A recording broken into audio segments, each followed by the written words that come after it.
Crossover. Oh, killer crossover. Just crossover. It just crossed him over nastily. Another victim to the crossovers. Cross him up and sit him down.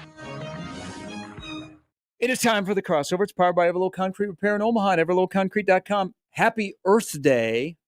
Oh, that's today. Yes. Okay. Oh, Earth. I love it. Love it. Love Earth. Top 5 planet. Yeah. Yeah, one of the best. Happy Earth Day. Okay. I'm taking a picture to send to somebody who you'll meet tomorrow. This is what he looks like. Mhm. Avoid at all costs. Jupiter #1. Ooh. Jupiter #1. I love Jupiter. You're It's an such a- anti-Earth wow. guy? This is such an interesting planet. Who With the even- gaseous spaces and the natural events that are consistently happening there. Say that Saturn, probably #2. Definitely top 5. Definitely top 5. Saturn is absolutely a top 5 I planet. mean, the intricacies It's the ring. of the different moons, It's- right in the asteroids and the belts and whatnot. Definitely, it's about the ring. definitely Jupiter, then Saturn, then I would say Earth. I think Earth would be #3. Now, what would Earth have been like 1,000 years ago? Probably before, like if we're talking millions of years ago, Earth would have been like with the Pangea and everything like that, and the life that was roaming there, and the vegetation that was growing, and the animals. I think it probably would have been 2, but I definitely think that our CO2 input and the moving plates have definitely separated us. We've ruined Earth. Yeah, has put us at 3. Let's go ruin another planet. 4 for What do you sure. think? What's up next? Mars? So 4 is Well, aren't we Mars. supposed to go to Mars? Yeah, we're trying to go to Mars. And I think Mars is 4 for me just because of the amount of potential it has. I What think day- Mars is it's a top prospect. What day you will know? be Mars Day? I'll September 21st, 2084. Did you ever get the Mars bar when it was a candy bar? Oh yeah, Mars bars. They're Mars still bars. They're still out there, aren't they? Are Mars they? bars. I mean, I think you might have to go to like a specialty candy store. Yeah, they got plenty of those. Okay, so with the Mars bar, which I've was a seen long these. time ago, like, Mhm. are they making new ones, still out or there. are that vintage candy Oh. store just has them in stock from Good 20 question. years ago? It's possible. Do you ever wonder about check- the old check candy the that they label. have? those That stories? is good. That is a great point. Those stores have a lot of dust in them. But people go there regularly. Yeah. And then they scoop the candy out of the But- thing with the scooper. But we Ugh. need to get back to where you Gross. pay a nickel and you can get like a sample. You want the scooper back? No, I'm saying I'm anti-scooper. Oh, okay. Yeah. But we need to be able to buy samples, not Yeah. have to buy the bulk. Yeah. Like I should be able just to want pay- to try this weirdo Yes. candy. I don't think anybody's gonna get mad at you if you pluck a taffy out. Yeah, they do. Really? Yeah. They get after you? I'm watching. Taking Yes. one taffy? Yeah. So this happened. I used to go into the Super Saver on 27 the Cornhusker in Lincoln, and they have, like the Super Savers would have the bins, which for nuts and candy. You scoop it. I just helped myself one time, and I got kind of cornered by some people at Super Saver that is not allowed. Wow. Damn. And but if you remember, like going old school, remember when the Brock's candy, Mm-hmm. and they would have like the little coin box, and you could put a quarter in and get like 2 pieces. The best. Those vintage candy stores let us sample. That was the only time I ever ate what are those? They're the candies, but it has the little banana shaped candies. in Oh, them. yes. What are those Runts? called? Runts. Runts. Only time I've ever eaten runts out of one of those stupid machines. I don't know. I've only ever seen them. I don't think I've ever had. I hated the those. banana runts so much that I never got runts. I love candy avoided that them. I love candy that comes from movies. You know, when they have like unique candy in movies and then they end up like recreating that candy and you can eat it. I feel like they put a lot of effort into those Oh, types like of the special. everlasting Yeah, what's- gobstopper. The everlasting, like Okay, everything. those were good. I love gobstoppers. Everything from Willy Wonka, and like even like there are Willy Wonka like actual chocolate bars, Mhm. like with the branding and whatnot. I always thought those were cool. Then like Harry Potter World, if you go to Harry Potter World, they have like all of that different type of candy. If you're a Harry Potter person, that you can eat, and it's actually like pretty good as well. I've always been a fan of that. I That should and go Charleston Chews. I should go to Harry Potter World. Not a It fan. was- No?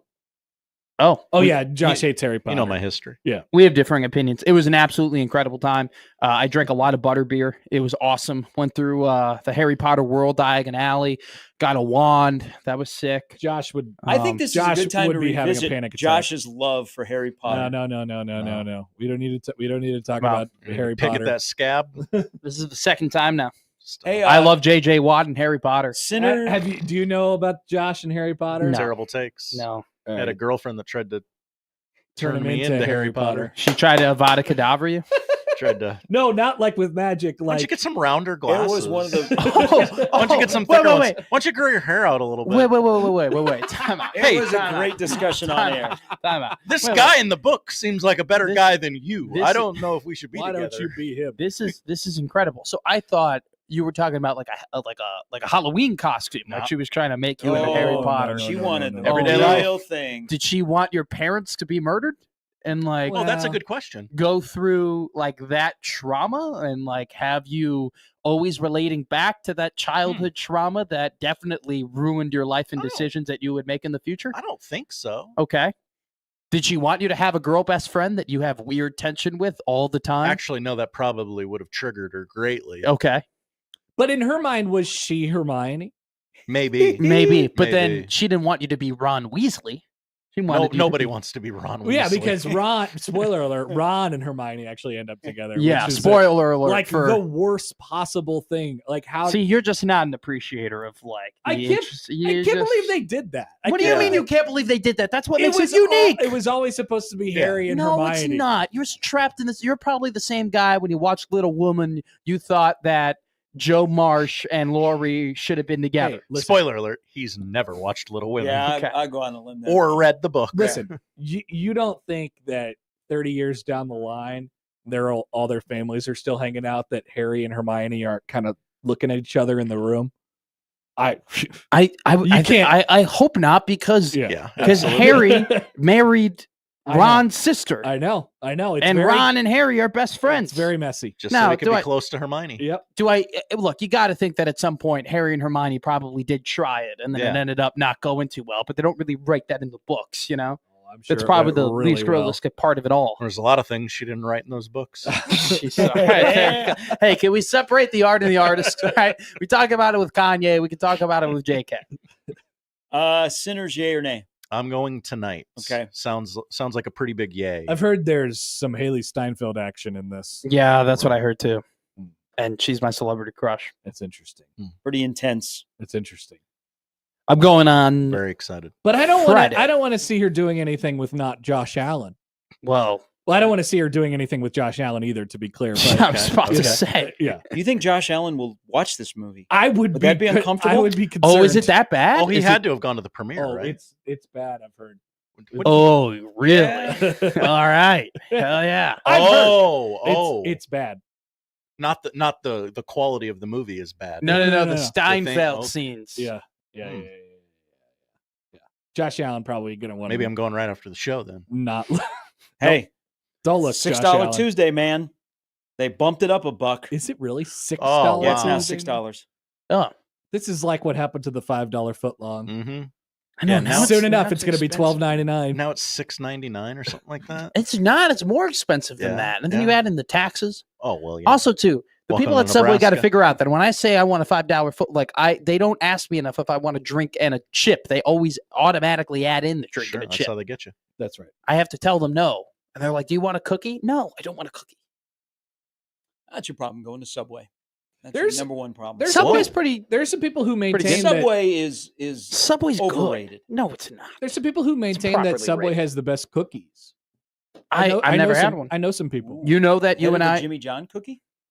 I've had the Jimmy John cookie. I'd like the brownies from Jimmy John. Let me tell you. Look, those Masters cookies. I relapsed. Those are pretty legit. Oh They- yeah, that's right. You. Oh yeah. You're a cookie addict. There were 6 cookies. I had 4.5 of them. You're a recovering cookie addict. Like at one point, my roommate opened up a cookie, and I go, "Oh, can I have a piece?" And he goes, "You've already had 3 of these." It was so good. It was chunky enough, and it had that little sweetness, but also slight saltiness. Well, speaking of, let me look. I just want to see how many reviews she has. Haley Steinfeld. No, a lot. we had A lot of reviews. a crumble cookie review. Harper Murray got 65,000 views on a crumble. on a cookie crumble cookie review in the locker room the other day. Oh, they can do TikToks in the facilities. route. Uh, That's right. They can do TikToks wherever. They're they- encouraged so to TikTok. Cook 90 You got to hit a minutes- quota. 90 minutes before a match is when they had to shut off TikToks. Yeah. Really? Yep. That soon or that late? Like 90 minutes is not a ton of I time. don't know. I say you take it down to an hour. I take it up right up till. Actually, I would have them do TikToks while they're playing. Put a GoPro on them. TikToks and warm-ups. There's gonna be some TikToks probably from the Husker games on Saturday. Oh, yeah. Jeez. Are you going to that? No. Are you going to that, Josh? No, I wouldn't. Are be caught you dead. going to that? Did You just don't make have to. fun Oh, of- are you participating? Oh, yeah. No, I did not get asked to. Why not? be You a ask media many challenge. questions. Many- They got people who have been there longer who Text are way Keith. more. we get him in. Let's get him in. Let's I have, don't even know if Keith knows what's being done. Oh, Keith has an idea now. I would just like to say Yeah. that it's Tuesday. They should probably get an idea. Well, of what's they have a lot of happening. moving parts.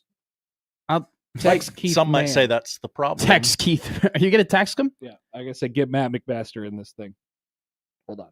Has he talked to you? It's a miscarriage of giving you the, justice cold if we're shoulder? not represented. Via email, he was, but not in person. No, we don't. Keith and I have a very good relationship. I talk to him every time I'm there. Would you like to be at the? Would you like to be in the wing eating contest? Hell no. I do not have a big stomach. I'm not a big eater. Oh, really? Like a rope That cat. kind of surprised me about you. I know. I kind of. thought you could put it away. I kind of did some things to not eat as much because at one point I was eating too much, and so I actually did some gut stuff and lowered the intake of my stomach and don't eat, fasted for a while, so that kind of screwed me up. So I'm actually not a big. I love to eat. I love food, but I'm not like a quantity. I'm not a quantity eater. Okay. But if I haven't eaten for a full day, and like that's my first meal, I can put it down, but not like anytime. I have to prepare my body. What's your routine when you get out of here? Do you eat like a massive lunch? No. Okay. No. Okay. I probably won't eat until 2:30 today. Okay. Yeah. Let's have an Earth Day question. Oh, yes. Ready?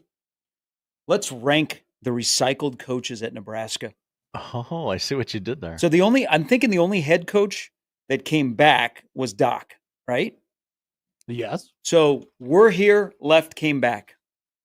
Bo could be in this discussion. Oh, that's right. So I was thinking of Bo, Bill Bush. Marvin Sanders. Was he here or before Bo got hired? He was here, right? Did he leave it and come back? Well, he hasn't come back Yeah. because he can't come back. Trying to think if he was here before. Maybe. I thought he Maybe was. as a GA and then left and came back. Who was the assistant that Frost had and then brought back? Wasn't there Mike Dawson? There you go. Mike Dawson. Mike Dawson was gone for a year. Yeah, he went to the NFL and came back. And he came back. Okay, that's a Yeah. good call. Mike Dawson Was he's the loudest guy in the world. Did Turner come back after he left? No. How high are you ranking Eckler? Well, he did, yeah, because he worked for Bo, right? Yeah. Eck? Yeah. Well, Mike Eckler, Mm-hmm. Rob Childress. Rob Childress. Ooh, that's really high. I mean, does anyone What beat about- Doc? What about Really high. John Yeah. Cook? Oh, okay. well, that would be top that of the would list. that would be one. Doc 2. I mean, Rob Childress Yeah. is way up there. Way up there. Liked both times. There's got to be some more. Are we counting like players who played and No, then came coaches. back as okay? I so don't. coaches? I don't think Okay, so. Okay. I think that list gets a little large. Yeah, At that point. and then if you start adding in non coaches, Is Coach Huss is in the running now to be part of this discussion? That's right. Huss. The Huss bus. The bus is back. Can't think of. There's some more. was there any other around like here. I wouldn't know, but the Osborne assistant coaches, were there any of those assistant coaches that left They never to left. be a head? Yeah, that's why I thought there never was one of them though No, that when left Kevin to be a Steele head coach and Sam came left, back. They never came back. Yeah. Not a big tree. Very, very rarely did the Osborne. No, I knew assistants that, but I yeah. didn't know if there wasn't one. That's crazy. There's crazy there wasn't. They one. stayed because they got an appearance on the radio show and they got to talk to the media. That's exactly why they. You think about how wild those days were that TO had media availability after every practice. Mhm. Assistants would just talk whenever. Yeah, but there was only 4 people. That's true. That's true. I think we should go back to that. Me too. Ooh. Gary. Every day, Rule speaks after practice. In a sort of informal way. Yes. To where he's not standing up there and everything he says is aggregated by whoever.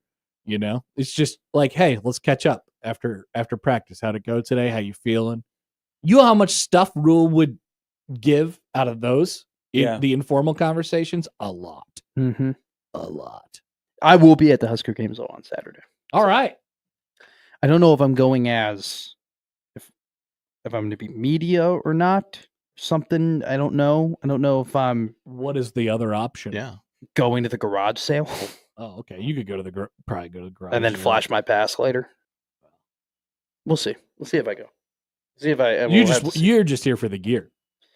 I want to get a quarter zip. Yeah, Nice. like that's kind of what I'm angling for. Nice. That What size are you? a large. They're gonna run out of larges and extra larges. Yeah.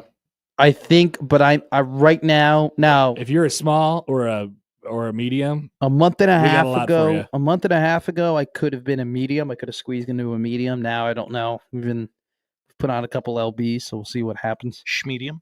good one from John, recycled coach, Danny Busboom Kelly. Yeah, Oh yeah. she's on the list to begin. Mm-hmm.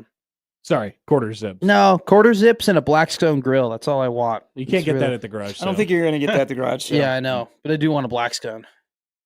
What will have more of an impact? Adrian Martinez's garage sale or the Nebraska equipment sale? like an economic impact. I mean, look at Mm. that neighborhood in Papillion. Yeah. They were backed up. Hot take: the line will look longer at Martinez's garage sale, right? Yeah. I don't know. I got a feeling there's going to be some sweats out there that are going to be lining up really, really Yeah, early. they'll have to probably put a limit on it. Would be my guess. Like you I- can only get 4 items a person or something like. There's got to be. I think there because if there are a lot of people who are what if- lining up in this line and getting there super early, like if you just come right at the open, I don't know if you're going to be able to get in if they don't put a limit on. Yeah, because what if some dude just walked up and was like, "I'll take the whole lot." Then I mean, they're probably like, "That's good." Yeah, I'll pay you 15 Well- grand. I'll turn a profit on it. Don't worry. well, that's Yeah. the thing. Like, how many people are going to be walking there? Because I'm going to be walking in there being like, I want a decently cool piece of like Husker memorabilia. Okay. I'm afraid that there are going to be a lot of people who are like, oh, this will be a great way to like throw this in like a vintage shop or something like that, or like have massive budgets all in the mindset of reselling to That's- make $1 on this, which that's this why is not about. It's not about making money off this. It's about getting cool memorabilia. Oh. That's why I got out of the garage sale game. The sweats. Too many. But the Gary V's were too much for you. too many sweats. That's exactly right. Mm-hmm. I don't was like- so angry at my mom, when she hosted a garage sale. I was like, we have all these strangers that are in our garage. I let somebody use our bathroom. I Oh my was like God. so put off by, why are we hosting a garage sale? We look Mhm. like such a terrible family. I don't know.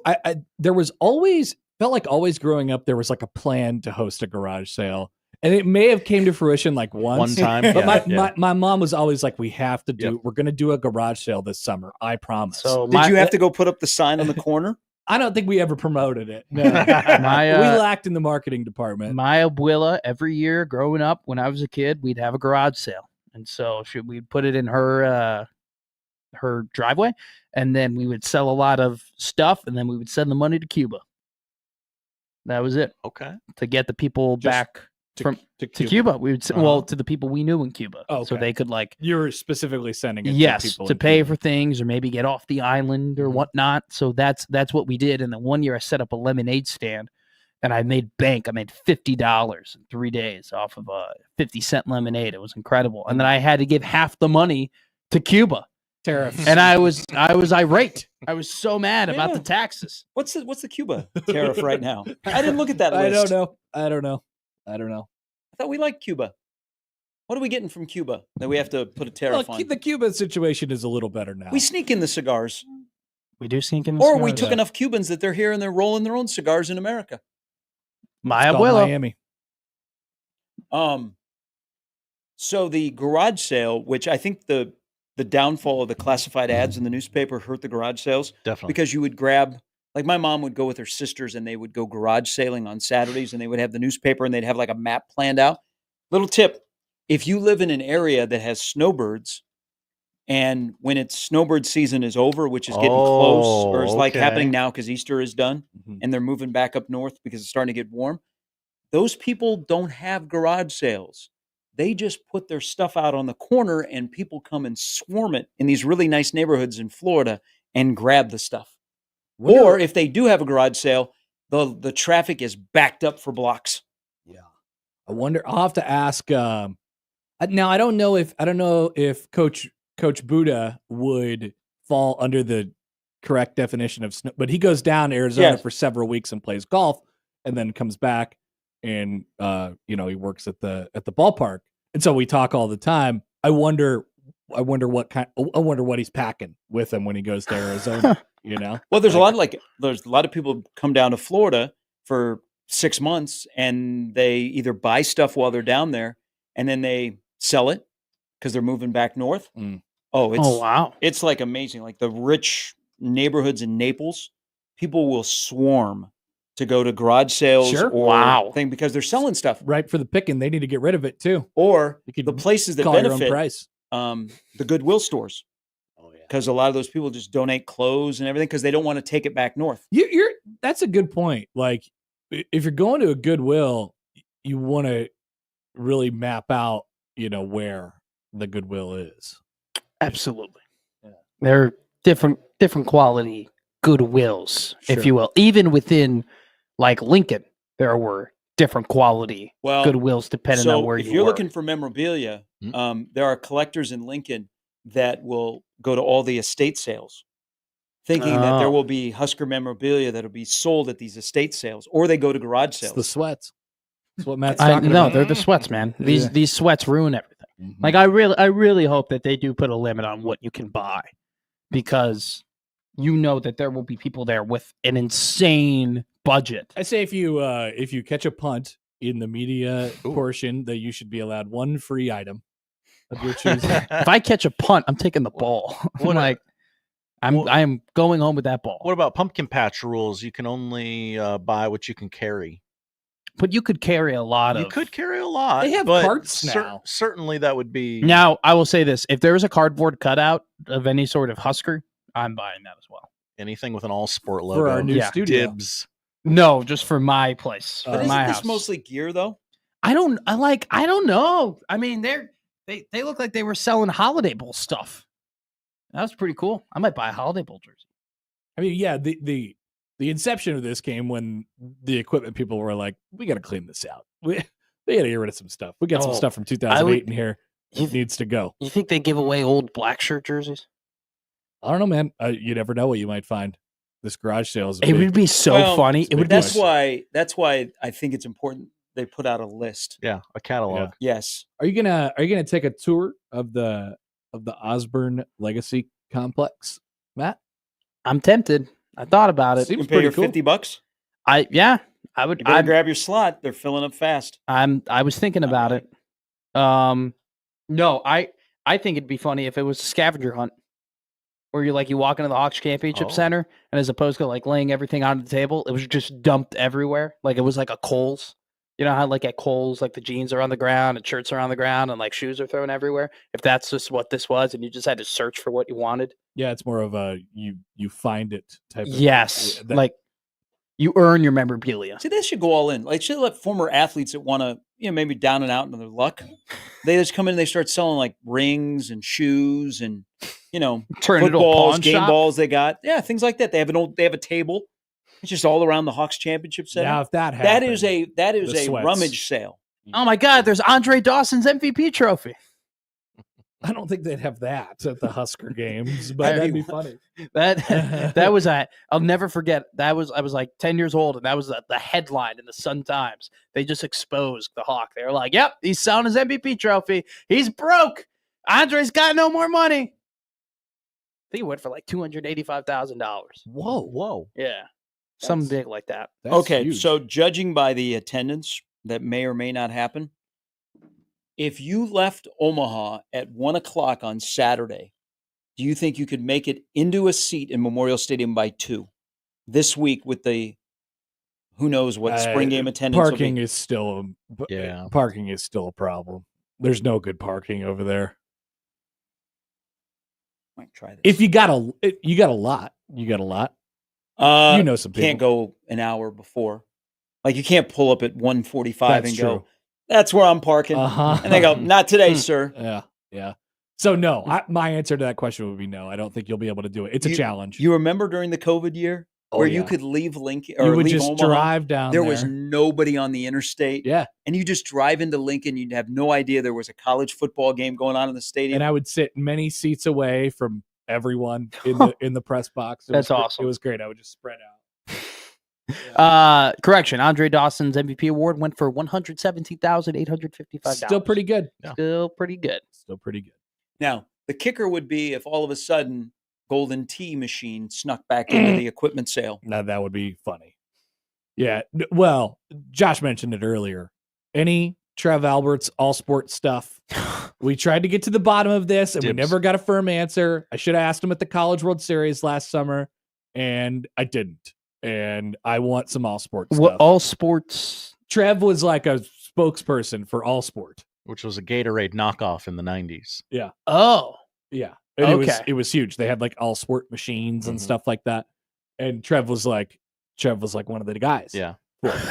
And so he wanted to I want bring something it back. Well, I just want think about that. We Think figure about, there's got to be like some coolers in his house. Think with about the how- all sport logo on. Yeah, think Like, about I how just long- want to know what he kept. So if you're telling me that if I go to this thing and I find an all sport, you buy it. I'll And- pay you back. okay, all right. Is there anything else? Are there any items? Because I'm going to this thing and I will be there. Are there any items that were You were pretty him hob a few minutes ago. Now Nah, He I'll be talked there. himself into it. I'll be there. I'll be there. Are there any items that if I pass upon them that I must buy for one of you? So all sports is one. Gary, is there any item that I walk by that you're like, you got to grab that for me? I have no idea what's going to be there. I think it's a lot of Adidas package gear. I really hope it's. I think I will buy I don't know, man.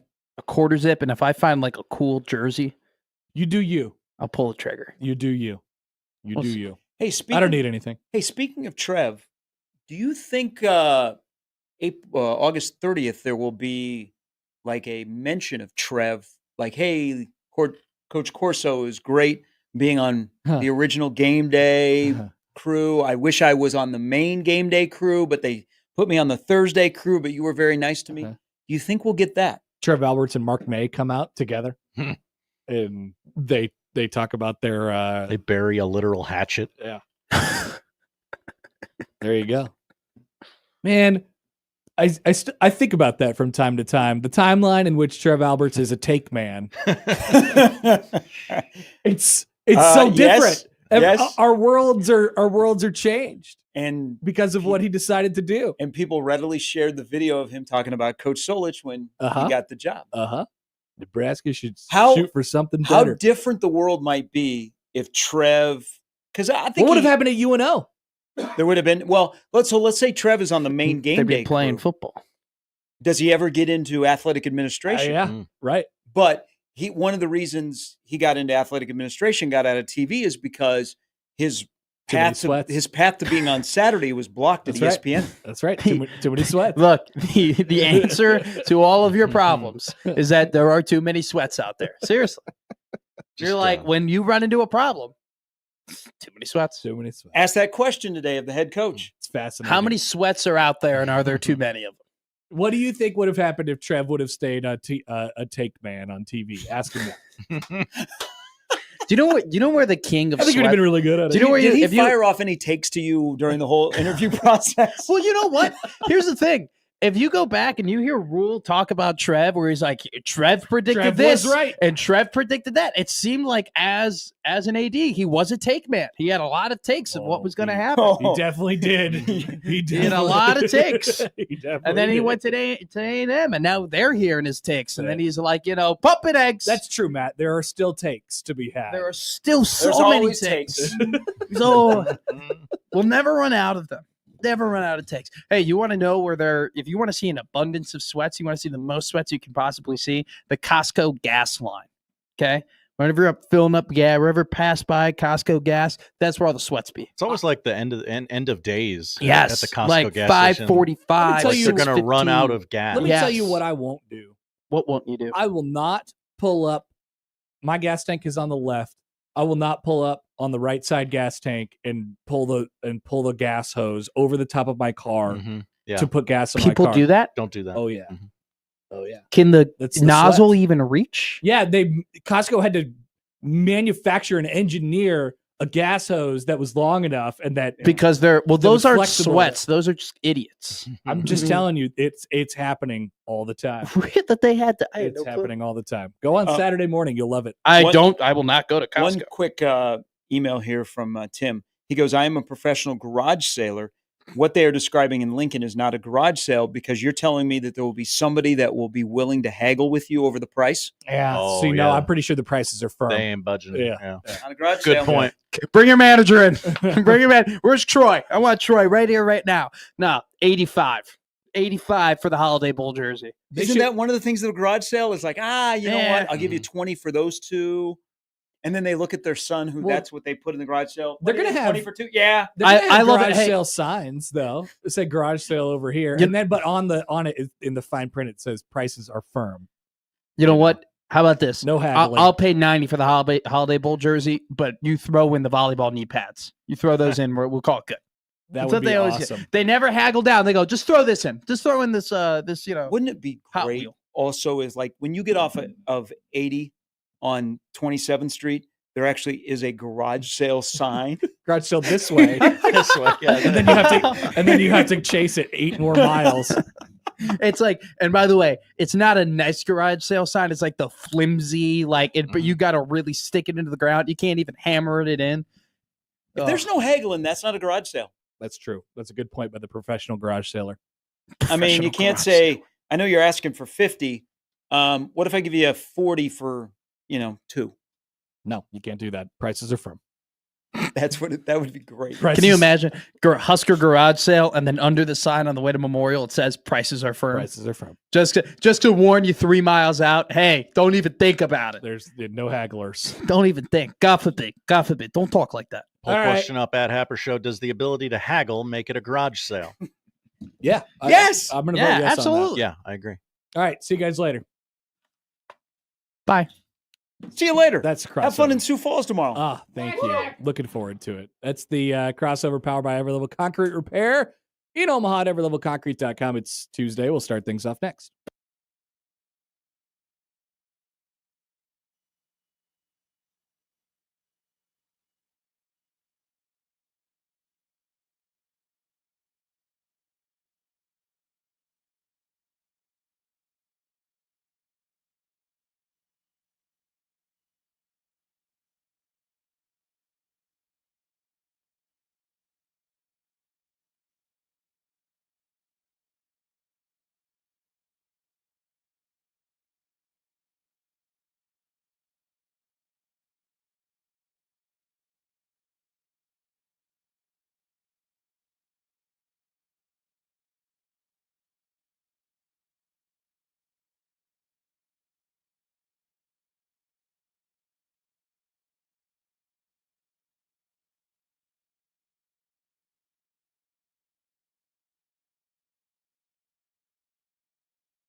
It's the Connor Happer Show.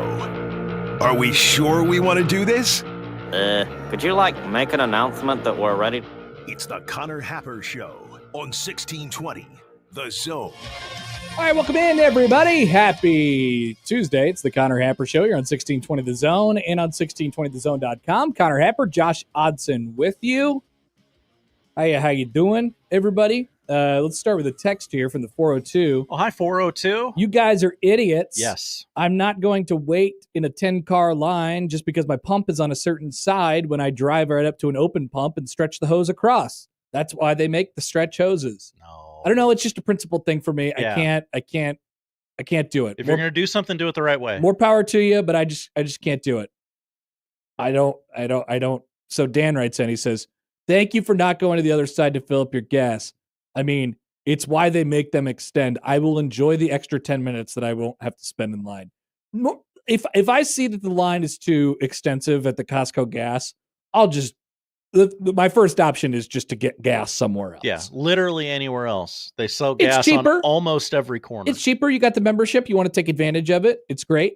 But yeah, I don't know.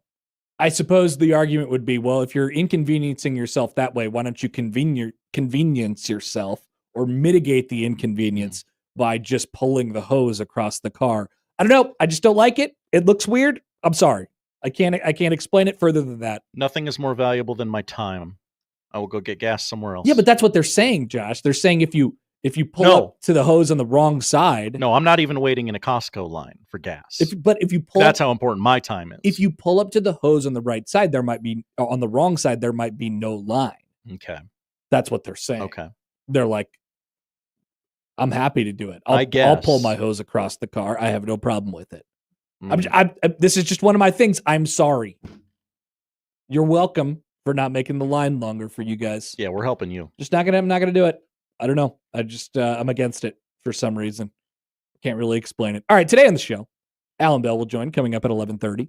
And we'll have a round of MLB reaction, overreaction.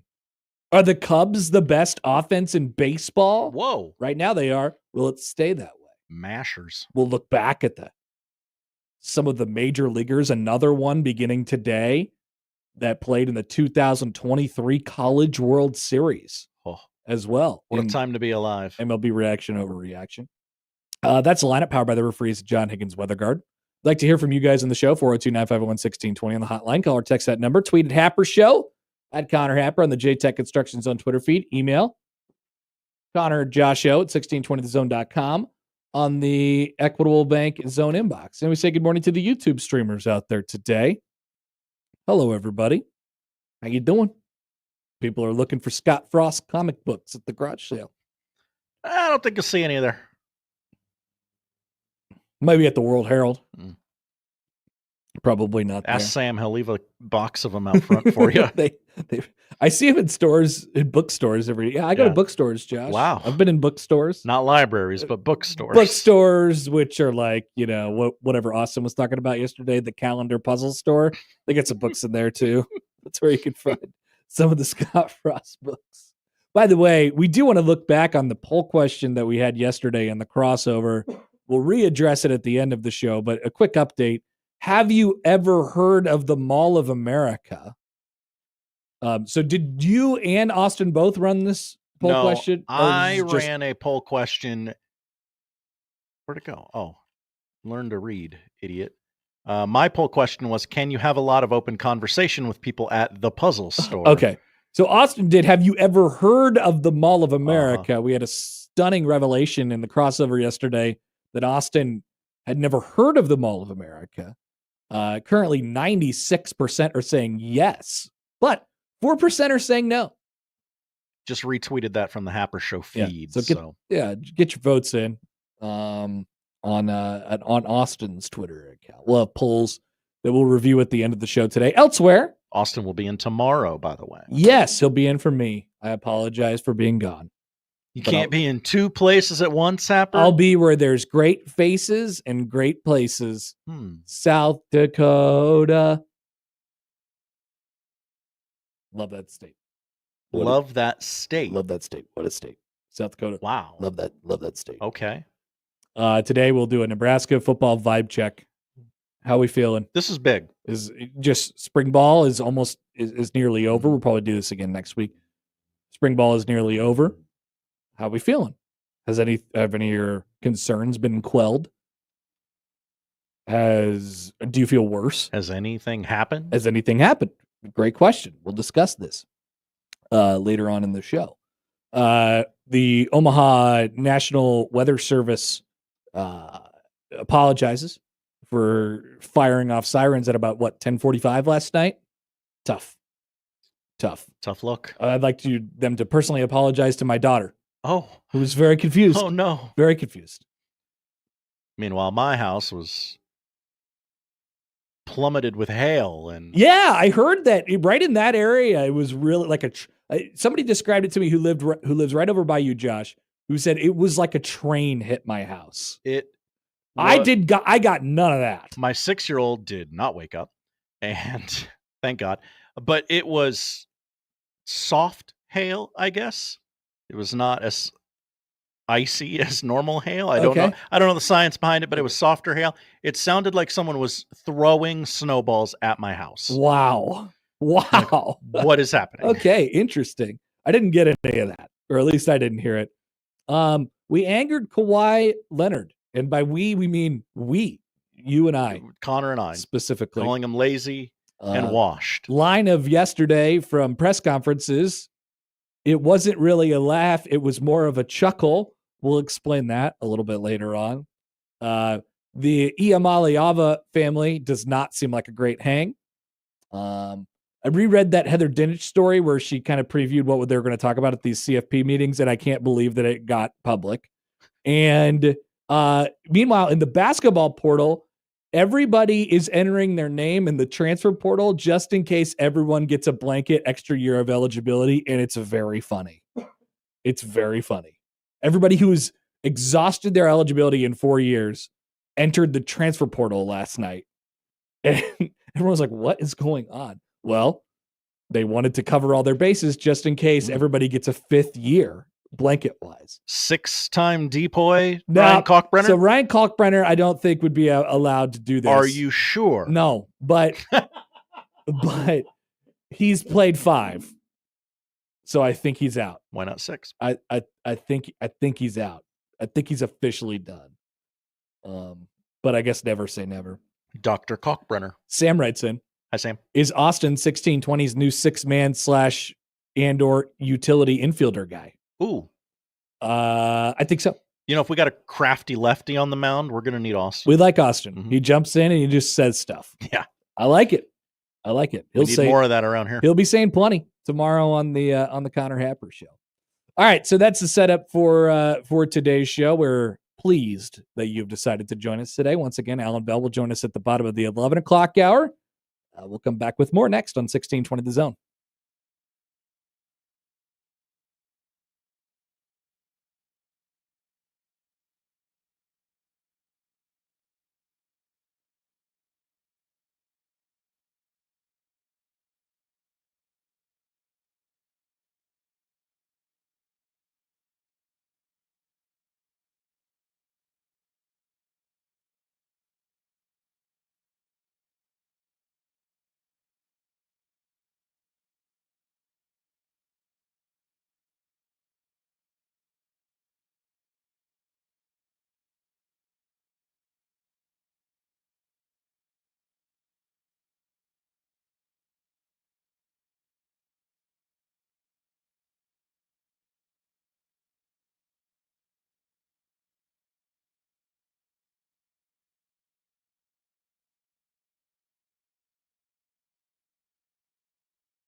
All right.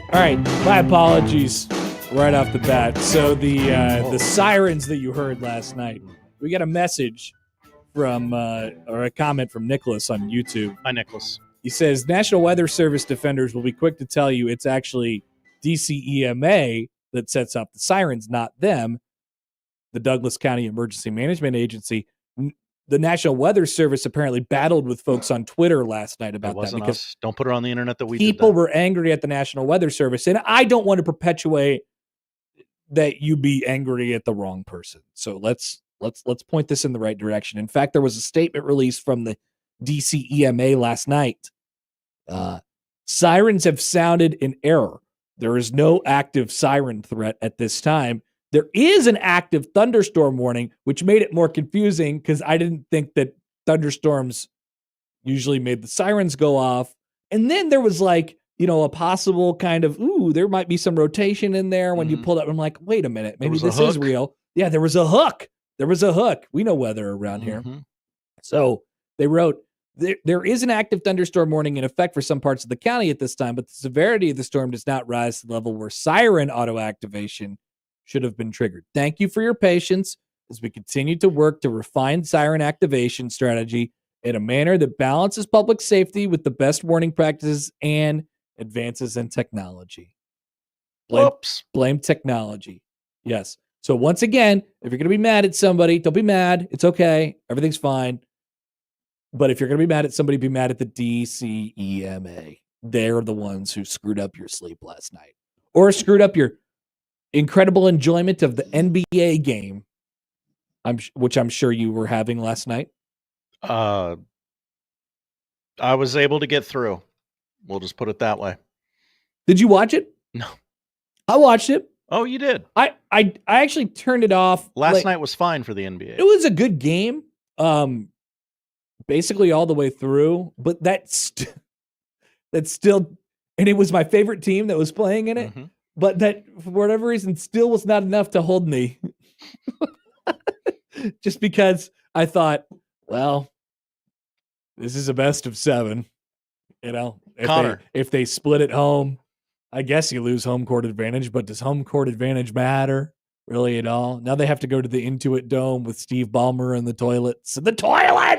The wall. And things like that. I don't know. I didn't find myself all that concerned. Connor, you're preaching to the choir the Nuggets here. Lost last night. My favorite NBA team won the championship last year. That's right, John. And I could barely find any bleeps to give. Could you tell me who the Boston Celtics beat en route to the NBA championship last year? This is the NBA. I know they played the Mavericks in the finals. I love basketball. I repeat, I love basketball. Josh's favorite team is the Boston Celtics. He loves them. He loves Larry Bird. Yeah. He loves Larry Bird. Larry Bird. That guy could bleep talk. But could he tell me who they went through to win the NBA championship last year? I have it in front of me. Okay, I'm going to guess. And could you tell me in how many games they won the finals in? 5. You got it. All right, now we're backwards. Yeah. Was Gary just bang that button? You just bang the hell out of it?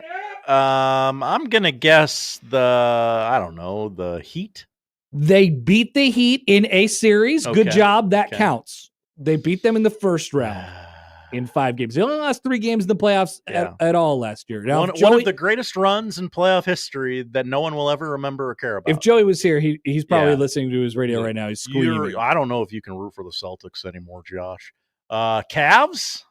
You got it. Now you're working your way up. That was in the Eastern semis. Okay. Now you get the East Finals. Oh. Okay. You got the East Finals left. Boy. The Pacers? Josh, bang, bang, double bang, triple bang. You are a true Celtic. And everything that comes along with that. Look at that. Yep. That's the skin of a Celtics fan right there. You got it. That's a Celtics hand. I know ball. That you just saw. Black Cat writes in, knows ball. Thank you, Plat Cap. Josh. It means a lot coming from a fellow ball knower. Absolutely knows ball. Little more on the. I don't want to just be throwing the DC EMA and like we need those guys. I don't want to be on the radio talking about how they're screwing everything up. Should also be noted, Nicholas says that the DC EMA jacked up the last storm too. They instituted a whole program this winter where sirens should only sound if your area is under threat. They went off citywide last night. Did they really? They did not go off in my area. I did not hear the sirens. That's amazing. They were pretty loud in my area. I don't even know where the sirens are located, but they are close to my house, apparently. That's good. Good to know. It goes around and around and around. I don't know. They got some stuff to work on, apparently. And hopefully they didn't screw up your enjoyment of the NBA game, like we said, which was very good and people watched it on television. Mark writes in. Hi, Mark. We heard the sirens. Turned into the goat of weather. Sleeves were not rolled up. All was fine. Yes. So what I still do is when I hear the sirens, because I was watching the NBA game, as I previously noted, Josh, and it was a good game and I was enjoying it kind of. I immediately turned over to Ramby and I'm like, where's Ramby? The sirens are going off. He should be on my screen right now. And they're talking about all of the different bad things that are going on in Omaha. And I don't know, they were stalling. The anchors were stalling. Oh, I don't think so. It didn't seem like they were going to get to the weather at 22 after or whatever it was, when this was during the 10 p.m. newscast? It was like 10:10. Okay. It was like 10:10. I'm like, this is perfect. They're just gonna be in full Ramby coverage right now. They were not. Nowhere to be seen. And I didn't stick around for the Ramby newscast either. So I did. They got that thing down to the street because it was such an isolated storm. They were like, we got to zoom in. We got to tell people what streets are in trouble. And then they on the city cam that they have, they found they zoomed it in on a lone car in a parking lot and just watched it hail on the one car. Oh, so sad. That's awesome. What channel was that on? That was Ramby. That was on the Ramby Town. Venmo Chris writes in. Hi, Venmo Chris. Yikes, fake ball knowers here in the Happer show. Whoa. Bill Simmons would be appalled at this Boston fan, Josh. I got all the teams. You did. I think you're a real ball knower. I saw the clip out there last night. We're going off track a little bit here, and we're going to take a break. But I saw a clip last night of. So Bill Simmons was like introducing the WrestleMania topic, and he was with Russillo on his podcast. Bill Simmons has been to 5 WrestleManias. I've been to 2. So like I am Bill Simmons of Omaha, guys. So I love movies. Bill, he was like, yeah, so I went to WrestleMania there, and he lives in LA, and WrestleMania was in Vegas. He was like, I was quick in and out same day. And Russillo was like, how'd you do that? And Bill he looked at the camera, he's like, I knew a guy who was in and out same day. It just worked out. I don't know why he didn't want to tell anyone that he flies private. Or that he owns a stake in Spotify or whatever he's got going on over there. Like he's super rich. The Spotify president and I flew to WrestleMania together. It makes him seem like less of a best friend kind of guy. Well, I saw that he was doing a pod Sunday night to talk about the NBA playoff games. I'm like, how? How? Like, are you going to say that you had your phone and were watching the NBA playoff games while you paid thousands of dollars to be at WrestleMania? Hey, or are you just going to be transparent with the audience and be like, I was at WrestleMania. You guys tell me what happened. He got back that night because he flew private, but he didn't want to tell anybody. I guess Vegas did. It does end pretty early in Vegas. Yeah, West Coast, man. All right, we're back after this. Thank you for sticking along with our random ramblings today. Back with more coming up on the Connor Happer Show on 1620 The Zone.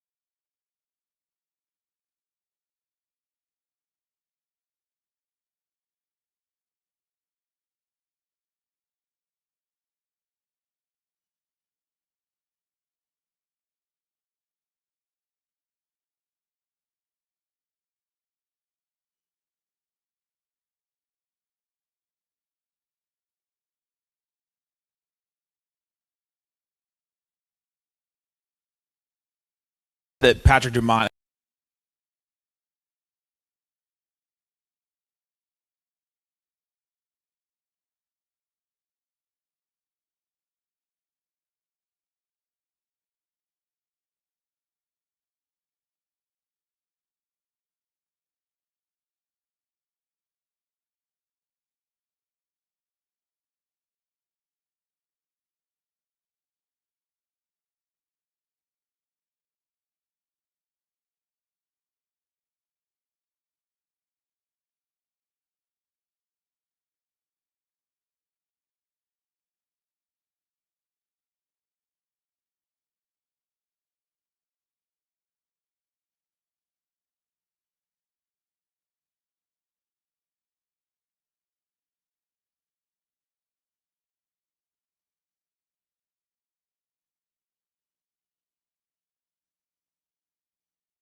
Let's get back to the Connor Happer Show on 1620 The Zone.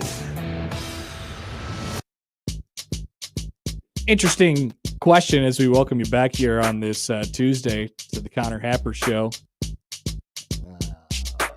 If you are Omaha Bill Simmons, does that make me Omaha Russillo? Ooh. I don't think that I want that. Yeah, I don't think you want that. I don't think he's a smart guy and everything, and a good podcaster / radio show host. I don't spend my time talking about things that I do at the gym because I don't go there, and I haven't committed any weird crimes in Wyoming recently, so I'm gonna say no. Okay. As long as you're okay with being Omaha Bill Simmons, then we'll just let you keep doing that, Josh. I think you're the one who suggested it for some reason. Yeah, I don't know why I did that. I don't love the comp, but okay, it feels accurate. All right, to some extent. Okay, Omaha Bill Simmons sounds good. Mm-hmm. Maybe Joey is cousin Sal. Oh yeah, look at the lines, like right? Did you see quickly here? Did you see yesterday's big viral video? I'm betting our internets are different. This must have crossed your timeline, okay. Josh. Oh, with the twins? The news report from Australia? I didn't watch it. You didn't watch it? No. Do you want to watch it? Do you want to see a picture? Do you want to see a picture? I kind of feel like maybe I need to. Like maybe I missed something by just scrolling right by it. I have 2 videos from yesterday that I think I want to play during the second. And I didn't originally plan on doing this one. Okay. But since you haven't seen it, there's definitely someone in the audience who hasn't seen it. I think that we should do it. Okay. I think that we should do it. So let me pull this video in here. This is a news report out of Australia. Witnesses yesterday, as we'll pull the sound up here. And there is we'll just let the video play. Okay. Here it is. Witnesses are recounting some of the drama that unfolded on the Sunshine Coast this afternoon. 2 sisters have told how their mother and man raced to help when the carjacked SUV rolled on Steve Irwin Way, only to find the gun-wielding car thief emerging from the wreck. Here's some of what they had to say. And one guy, he was up there with our mum, and he went up there and he was coming back down towards us, and he goes, "Run, he's got a gun." And our heart started to pound, and I said, "Oh, Mum, where's Mum?" And poor Mum was stuck up there, but apparently our brave Mum, she goes, "Are you all right?" Because he had all blood all over his face. And he goes, "I'll shoot you." She goes, "Hey, I'm here to help." And Mum distracted him to make him look the other way, and he looked the other way, and Mum ran into the bush behind the fence. And the guy goes to her, "I'll find you and I'll shoot you." All I was thinking about when we were running, I hope he doesn't fire. Yeah, we were so blessed. How close to him do you think you were? Well, see, he was up there, and we were past our when you driveway. You don't think of all of that at the time. No, you just run for your safety. Missed that one. It's obviously a very serious situation in which they're describing. For the radio audience, that pair of twins was wearing the same shirt. That was 2 people talking. That wasn't your radio echoing. Yeah. So did you ever see that SNL bit where that's the exact thing I was thinking of when I was watching this? So I don't know. I can't remember who it was. I can't remember which actors it was, but basically they would Armisen and Wig. It involved yes. I know it definitely involved Fred Armisen, but they clearly one of them doesn't know the line, but one of them does. Yeah. And they just start to try and predict / follow everything they're saying. It's exactly that. It's exactly that. But this is real life. And for all the people who were saying this yesterday, I couldn't agree more. I don't know what I was expecting. I just know that the video was really viral, and everyone kept saying nothing could have prepared me for what the man on the street interview was going to be. And they're absolutely right. Nothing could have prepared me for that. I don't know. I don't know what that is. Obviously it's twins, but they share the same brain. Why did they say the same thing at the same time? That's not, how does that work? Just let the other one talk. But you're twins. Yes. I mean, I get an interview, like Yeah, why can't one of them be silent and the other one talk? Understand that you can't both talk at the same time. And they have accents, Yeah. and just the whole thing was unbelievable. And I was gonna stop the video, but thank you for Mike. Thank you to Mike for pointing it out.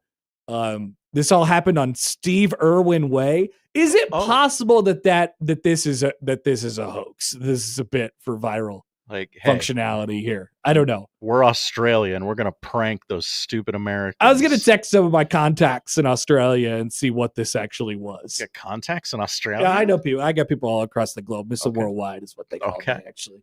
Pull question up at Happer Show. Do you have contacts in Australia? I was gonna notify my contacts in Australia about this. Say, have you seen this? And is America being pranked? Are we? It kind of feels like it, right? It kind of feels like it, but I don't know. So that was yesterday's viral video of the day, and it was pretty special. It's gonna be a while before we get a better one than that. And the obligatory and twins. We got to do it if you're talking about the story on the radio. Football and twins. Yeah, when you go to search it on Twitter and you type in, like, what do you type in to search it if you're trying to find the video, Josh? Australian twins? Yeah. Careful. Yep. I'm going to do it.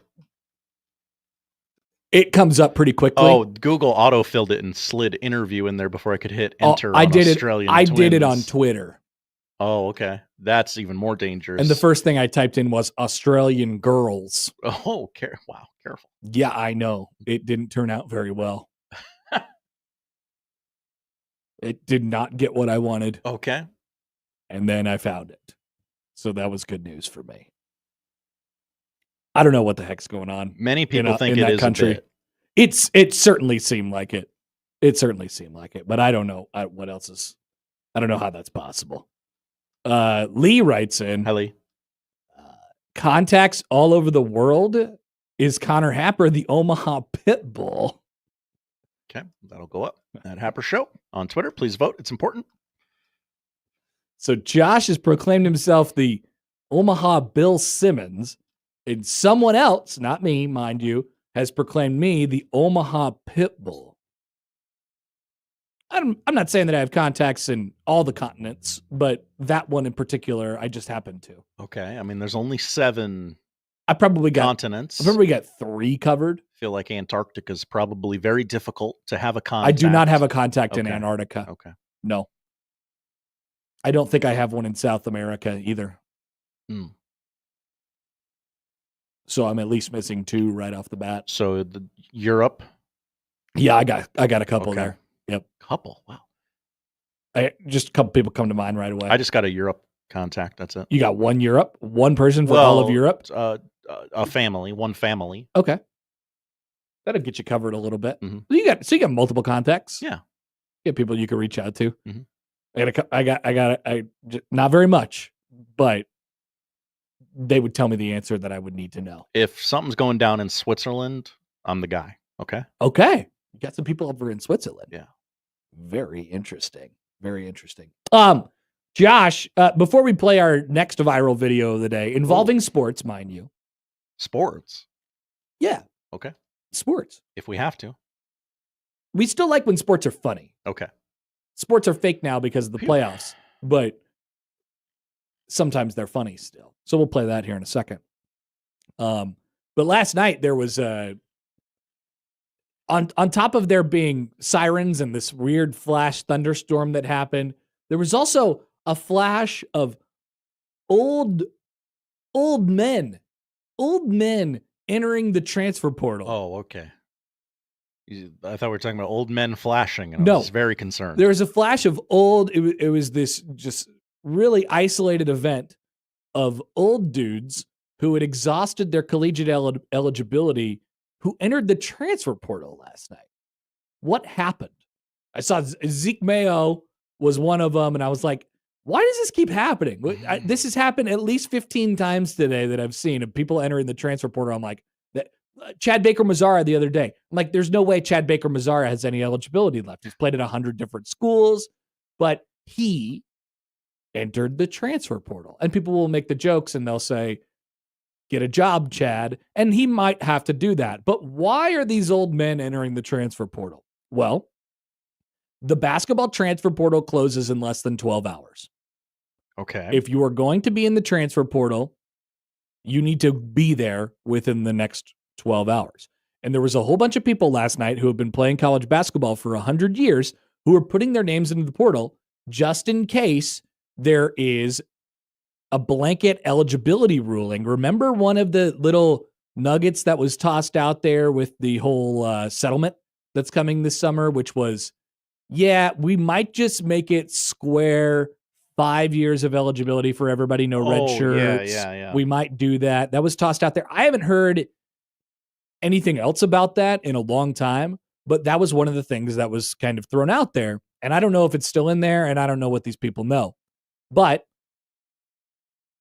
if you were going to be eligible for next year and you wanted to be, you wanted to have your options open for you, maybe your previous school has said your goodbyes and things like that, there will probably be a place for you in college basketball if you are in the transfer portal, number one, and if you are granted the 5th-year blanket eligibility waiver thing. So that's why that happened yesterday.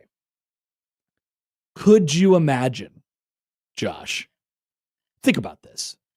I don't think this is how it would go down. I think this is pretty unlikely at this point. But it just got me thinking last night. Could you imagine if, now, once again, I don't think Ryan Kalkbrenner is eligible here, but when I think of old people in college basketball, I think of Ryan Kalkbrenner. He's the poster boy. Stephen Ashworth. Poster man. Right? It would be so funny. And it would cause a gigantic stir of panic. It would be an instance of panic around here if Ryan Kalkbrenner today was like, I'm going to enter the transfer portal. Going to run it back. Like, wait a minute. You're going to continue playing college basketball, but not here? What's going to happen with this? Now, once again, he's played 5 years, so I think he's probably, done at this point. But you get the idea. There might be, there is a world, there's a real world where in a couple months, there's just a bunch of really experienced senior college basketball players who have played 4 years of college basketball, who have been good, but not good enough to go to the NBA and test the waters in that regard, who will just be in the free agent pool, ready for anyone to scoop up, coming up for the college basketball season this fall. Could you imagine the panic that will ensue across college basketball? It's quite a floodgate. And the ripple effects that this would have, the domino effect that this would have. So they'd all have to go play for a different school in this 5th year? No, I mean, you could enter the transfer portal and go back to your school. That's right. They always tell you that. You enter the transfer portal to keep your options open. But like I said, let's just say, in Zeke Mayo's case, Kansas has said goodbye. Now, Kansas would probably take him back because Kansas doesn't have anybody on their roster right now. But, let's just say after the season, they were like, goodbye. We're going to recruit over you. We got a starter. You can't play here anymore, even if you get the blanket eligibility. And a guy like that has to jump back down to like South Dakota State, whose roster's been pilfered by every other high major school in the country, and they don't have anybody, whatever it is, and they take him back, and then he re-becomes the Summit League Player of the Year. That would be hilarious and incredibly chaotic. Incredibly chaotic. I'm just saying. Yeah, Dawson Garcia. That was another one that hit the portal. I don't know how many years Dawson Garcia has been playing college basketball. It feels like a lot. But Dawson Garcia literally went into the portal. Chad Baker-Mazara went into the portal. I don't know. Just think about it. Mike writes in. Hi, Mike. Aaron Kraft and Grant Gibbs have entered the transfer portal. I did see people make the Grant Gibbs joke already. If there's a guy where you think, this is in the pre-eligibility as a construct era, Grant Gibbs was still ripping off 6 years of college basketball. So, yeah, throw that guy in the transfer portal, pick him up. You never know what happens. Somebody might be getting a really good assistant coach next year. He's a pretty good one on the Oklahoma City. Well, no, I think he's the head coach now. Of the Oklahoma City AAA team, the G League team, whatever. Joe writes in quickly. Is Connor Happer more worldwide than Dana Holgerson? Hmm.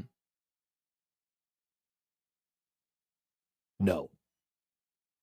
I have never been outside of the country. Well, I guess I went to Canada once. But do I have contacts? I probably have less contacts than him, too. So, no. James writes in. Hi, James. Poor question.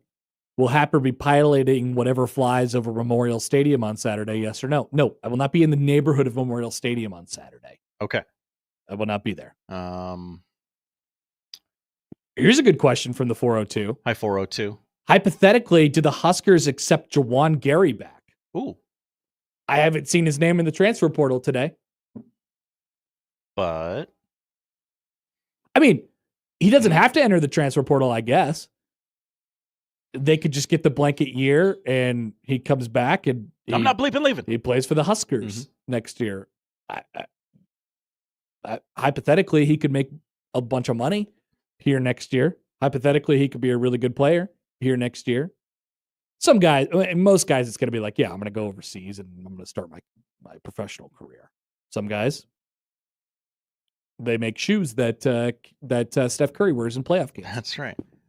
Tightening the Grant Gibbs loop. Yes, the last 3 years, he has been an assistant on the Thunder after formerly being the head coach of the Oklahoma City Blue. There you go. Sorry, Grant. That's okay. That job is now Cameron Woods. That's Cameron with a K. Oh, I love Cameron with a K. From Butler. Platcat writes in. Hello, Platcat. Mitch Ballock will round out the roster nicely. You can use some more 3-point shooting all the time. You never know when you need to chuck it up. I mean, who's going to be Creighton's chuck it up from half court guy next year? You got to think of these things. Yeah. When you're down by 9 against DePaul with 1 minute and 30 seconds left in the Big East tournament, who's your guy? We got to think of this, coach. Last year, it was this guy. Oh, Josh hit me up here. Give me a little noise. Steven Ashford. Exactly. Quick video here. Other viral video of the day. This poor guy. Not poor him. This poor guy keeps doing press conferences. He needs to stop talking. Every time he talks, it gets worse. The organization is trotting them out there, old Nico out there to shame him. Every time and he they talks, will fire him in 6 weeks. But he was put in a horrible situation. This team has been set up to fail. He's a meat shield. He is a meat shield, and he is not shielding off the meat very well. But he's also not good at PR. No, he's not a very good talker. So he had Nico Harrison, the GM of the Dallas Mavericks, he had a press conference yesterday, and he was asked many more questions about why he traded Luka Doncic several weeks ago at this point. The Dallas Mavericks have been eliminated. There's probably no need to do a press conference. This was the highlight for me. He was asked what the initial reaction was when the idea was floated out there of trading Luka Doncic. And here's how that answer went. Patrick Dumont initially laughed at you when you brought him the Luka trade. What did you say to convince him to approve it? It wasn't really it wasn't really a laugh. It was more of a chuckle.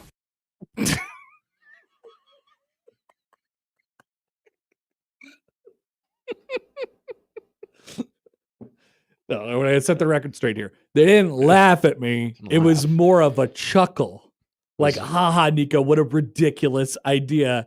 In no world is that possible. It was more of a titter. It was more of a haha. There was a stirring in the room. It was a haha, but not a funny haha. Yeah, call it. What did that laugh sound like? I'm going to need you to imitate the laugh now. We need to go back on this. Mm-hmm. I need a follow-up question. We need a follow-up. What can you please describe to me exactly what it sounded like when you suggested that you should maybe trade Luka Doncic as an idea? It wasn't really a laugh. I would say that's a mischaracterization of the situation. I'd say it's more of a chuckle. Was it a chortle? A guffaw? It was more of a chuckle. A tee-hee? I just want to set the record straight here. It was more of a chuckle. Because the question was like, let me play this one more time, Okay. Josh. Let me hit this one more time. You said that Patrick Dumont initially laughed at you when you brought him the Luka trade. What did you say to convince him to approve it?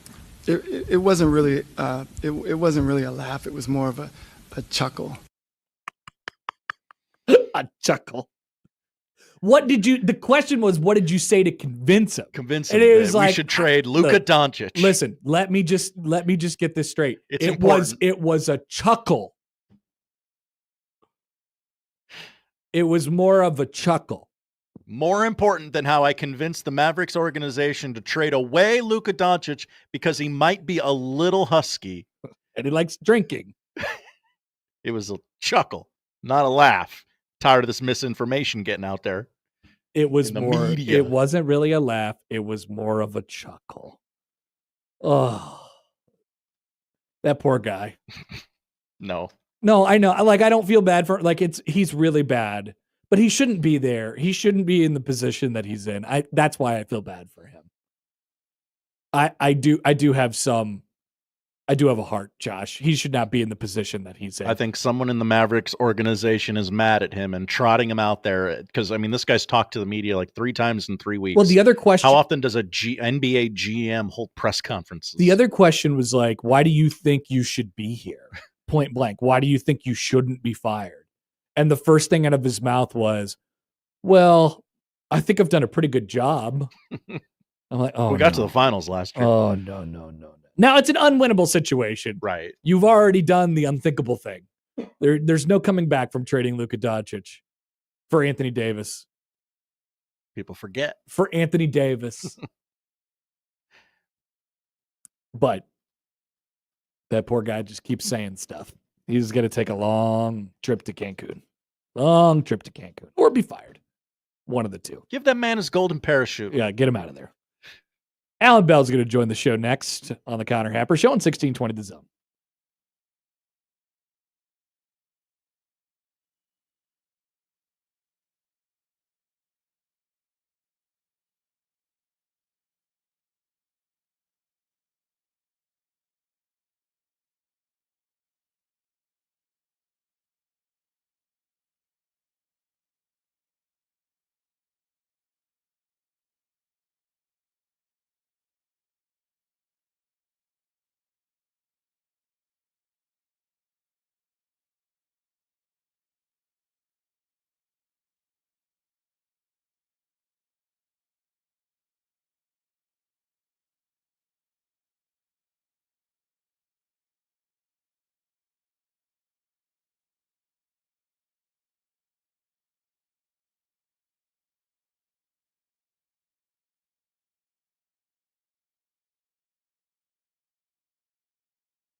Here comes the money. Here we go. Money talk. Here comes the money. Money, money, money, money. Allan Bell, the AB3 on the Connor Happer Show on 1620 The Zone.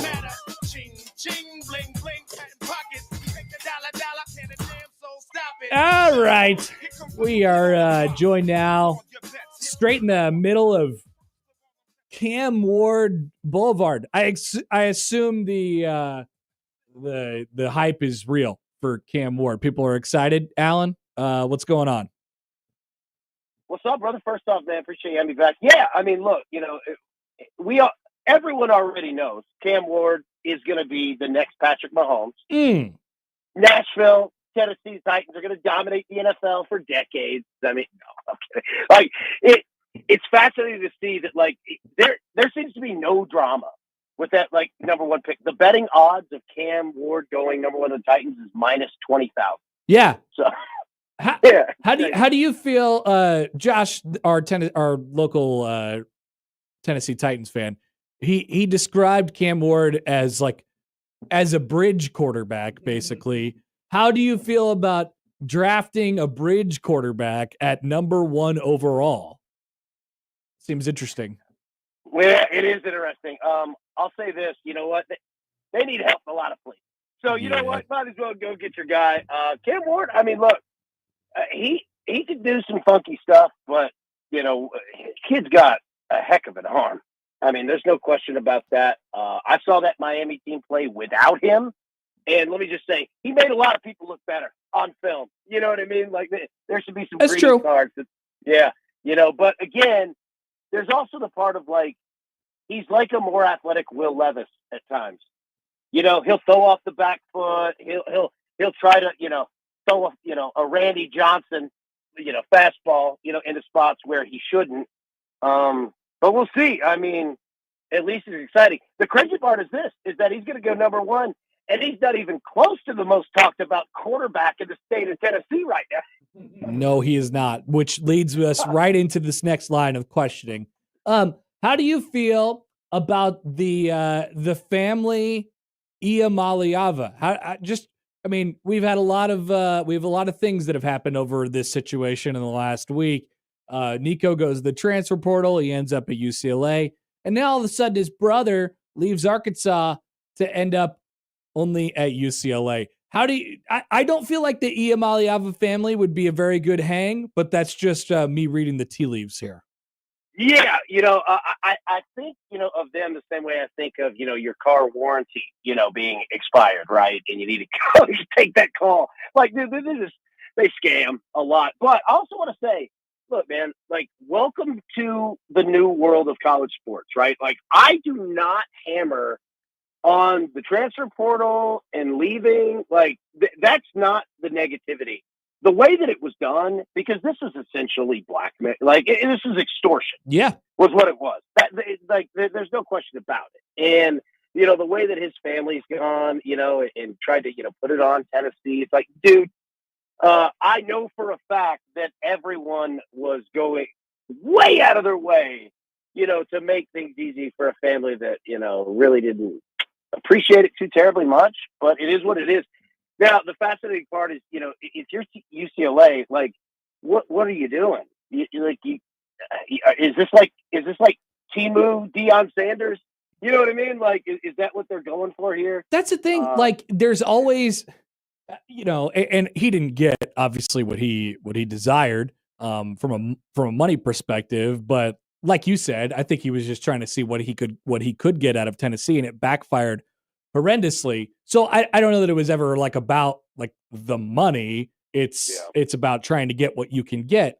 With that being said, as we've found out now, there's always going to be someone out there who will pay the money. And even though UCLA had a starting quarterback who's now going to be the starting quarterback at Tennessee, talk about a situation there, somebody's going to pay somebody. Maybe not exactly what he wants, but he's going to get a fresh situation out of it, which he probably didn't need in the first place. Yeah, and you know what? Hey, welcome to the free market economy, and I support it. You know what I mean? Like, there's going to be somebody that pays right or wrong, whether it's popular or not, that actually, in a world of craziness and a lot of, valid complaints about the Wild West that it is right now, the free market economy will make things better in a way. You know what I'm saying? So I do support that part. The funny is what you just said. Like, I think Tennessee and UCLA just pulled off the first college football trade. That's right. Right? Like, yeah. Like, it's like, oh, this is a salary cap move. We need to get some money off the books, right? Let's go and make a trade. That part, I find it fascinating. And let me tell you this. That kid, Joey Aguilar, that's going from UCLA to Tennessee, if he comes in and plays well, he will leave a multimillionaire and never pay for a thing in the state of Tennessee ever again.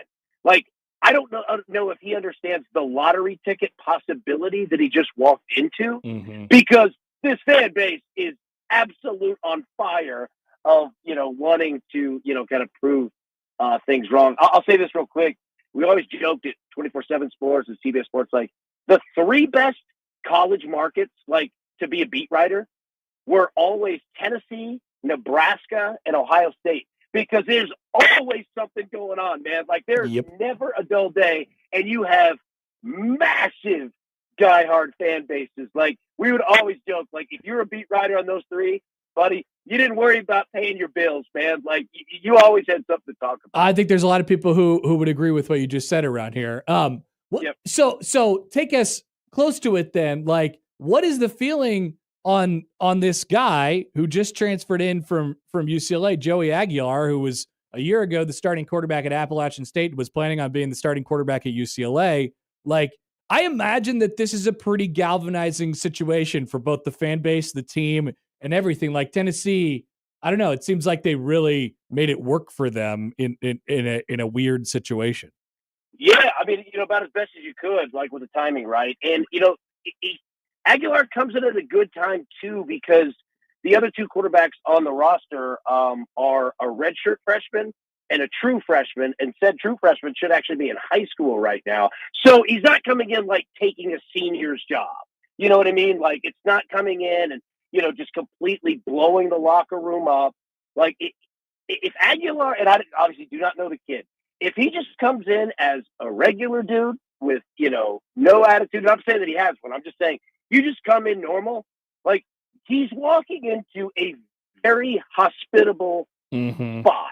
You know what I mean? Like, it all kind of works out. And if he plays well and the team plays well, this, does work out, buddy, there are going to be a lot of people that praise that kid. You know what I mean? So he's got every opportunity. It could be way worse. We were lamenting yesterday about how the NBA playoffs have been boring so far. We actually got a good game last night. How do you approach these games with the first round, where more and more of them seem like duds now? Not that we always need great games every single night or anything like that, but they do feel maybe less important than they've ever been, which seems difficult considering the stakes are as high as they've ever been in the first round. Like, what have you taken away from this first weekend or so of the NBA playoffs? Yeah, well, I'll tell you what. Let me take you 3.5 hours drive time west to Memphis, losing by 50. That was, it's amazing. That was fascinating. Yeah, I know, right? No, like, what I've taken so far is exactly what you said from a betting perspective. Of it's just been under, right? Like, and that, game ones of series tend to do that historically. So, not saying that, this is stuff that's going to last, throughout, but pay attention, man, to the totals, because it really has been just a lot of unders. And we're seeing, kind of like in the NCAA tournament, when you say, or you look up, you're like, wow, both these teams, they haven't scored in 4 minutes. We're seeing that in the NBA, which is pretty wild. So at least they're playing defense, right? Like, I could dig with that. But yeah, man, like, pay attention here of totals tonight, man. We got 3 games. Who knows where they're going to go? And the Lakers, I mean, this is kind of a must-win game for them, isn't it? Yeah. So it's been a weird one to follow. Maybe I'll find myself kind of tuning back out and tuning back in. That's once these series go a little bit deeper. But right now, it's just kind of difficult. Baseball wise, I saw your homer list for today. Let me tell you this. I have a hard time looking at a home run number that's below like 500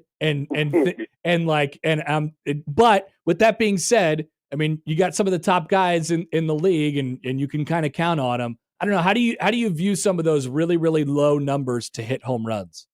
Yeah, you're right, because it's always a risky bet, right? Like hitting a home run, Major League Baseball, like not easy to do. So you're right. You look at like guys like Aaron Judge at like 255 or, Yordan Alvarez, but these guys do hit a lot of them.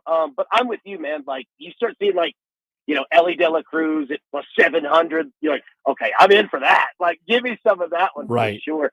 We've had guys that have started parlaying them, and not many are hitting them, but they're getting crazy numbers. Like one guy in our audience put together, I think it was like 3 guys the other day, and he hit 2 of them and lost out. It was going to pay out like plus 114,000 or some nuts. I know, it's something crazy. I'll tell you this: Cal Raleigh of the Mariners. It feels like this guy hits a home run every game, man. He's absolutely passionate. Yep, no doubt. He's one of them. Anything on the board for college baseball today on a midweek Tuesday kind of funky day here? Yeah. Okay, so Middle Tennessee is playing Vanderbilt. All right, these are 2 schools that are 20 minutes away from each other. They know each other. There'll be a lot of runs in that one. Vanderbilt can pitch, but there'll be a lot of runs. And then Georgia and Clemson tonight. Georgia just got swept by Vanderbilt. Didn't hit at all. Not an easy feat to do against Clemson. That being said, you're going to get a young guy in the mound for Clemson, and Georgia is going to be like a shark smelling blood in the water. So we don't have totals yet, but if you get something below 14, ride it, man. There's going to be a ton of runs. All right, AB, we'll let you go. Appreciate it as always. Thanks for checking in. We'll talk to you later. Thank you, my man. See you, buddy. Allan Bell, check him out, Driving the Line. Watch the podcast every day on YouTube or wherever you get your podcasts, as they always say. He's got plays all over the board. He's looking at weather, home run. All I know is when I see a plus like 225 on the board to hit a home run, I'm like, I can't do this. I can't do this. Not sweet enough for you? No, it's just, and these are the most likely guys to hit home runs. Yeah. And then the Castellanos thing yesterday, too. There was that. He did not hit home. He did not. Because we would have heard the reverberations from the internet exploding had he did. That's correct. But no, I thought for a second that's what the sirens were for. Oh my God, he did it. He's hit it. He's hit the home run. All right, let's take a break. Odd News is coming up next on 1620 The Zone.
And now we've reached the point in the show where Josh Odson reads the peculiar, the bizarre, the comical, the odd news with Odd Son. Odd news, Odd Son. See what we did there? The odd news with Oddson. Many topics that people will want us to cover on the odd news. Oh. Including, but not limited to, Shannon Sharp. Well, I don't think that one's very odd. I think that's pretty cut and dry. Kanye West. Definitely odd. I don't know if it's appropriate for air. So will we be covering issues involving either of those people on this segment? No and no. All right. There you have it. Sorry to disappoint you all out there. That's for the after hours. I mean, that's for the after show podcast, not after hours. Because, well, I don't know. Maybe they will talk about it after. The sports schedule does not allow. The sports schedule does not allow. No. Kenneth wonders if we're covering the Franken General crash out yesterday. I don't even know what that is. I'm gonna be honest with everybody. This is a Creighton Twitter thing. Okay. So I guess there's a St. John's guy. And he started blocking everybody. I was just vaguely picking all this stuff up. Okay. He started blocking everyone yesterday. And the kids call that a crash out. Sure. Also, RDJ fan writes in, yes, talk about Kanye, bring back power. Power? Yeah. Are we bringing it back? I'm familiar with the song. Many people say that, Josh. I do not think power is coming back. Probably don't have to do that. No. I do not think power is coming back. We want to talk about inside the NBA. Well, okay. We still can. Oh, that show's on TV. It is, Connor. People forget. With the show in mid-analysis about Kawhi Leonard and the Clippers' Game 2 win over the Nuggets, Shaquille O'Neal got up from the set and gingerly walked off stage. At first, was he pooping? There was a moment of confusion for everyone involved. Was it a bit? Was there a prank about to happen? Nope. Shaq just had to go to the bathroom. Yeah. I saw a little bit of the halftime show last night, and they were in awe of Kawhi Leonard. Oh, NBA guys love telling you how great Kawhi Leonard is. What a unicorn. But they're old school. They always like talk about how guys are never there, and they criticize them for it. But they were all like kind of walking it back last night. They were like, man, I know we always talk about Kawhi and how he never plays, but like it's amazing that he's missed this much time and is still this good.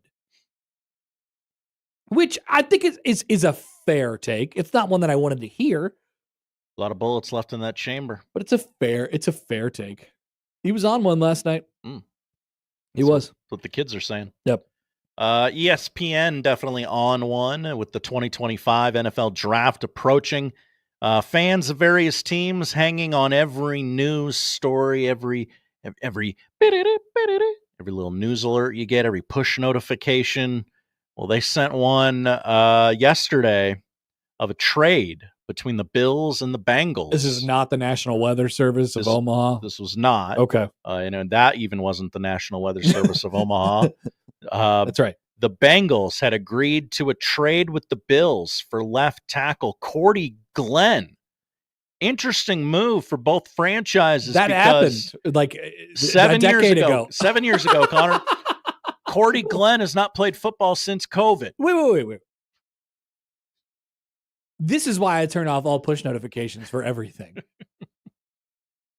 So they accidentally sent out an article that was 7 years old? That's right. The news was reported by Josina Anderson, who left ESPN in 2020.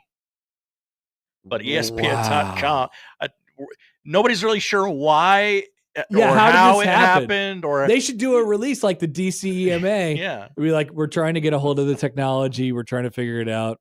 I'll have you know that we here at 1620 The Zone, if you have the 1620 The Zone app, that's right, we have the ability to send you push notifications, but we're very, very careful about what we send you push notifications for. I think we've only done it once ever. Very selective. It was when the Husbus thing happened. Also, I'm the only one who knows how to do it. And you're the only one who knows how to do it. So, Josh, my request to you is, well, Scott Frost fired. You have a lot of power. Because exactly.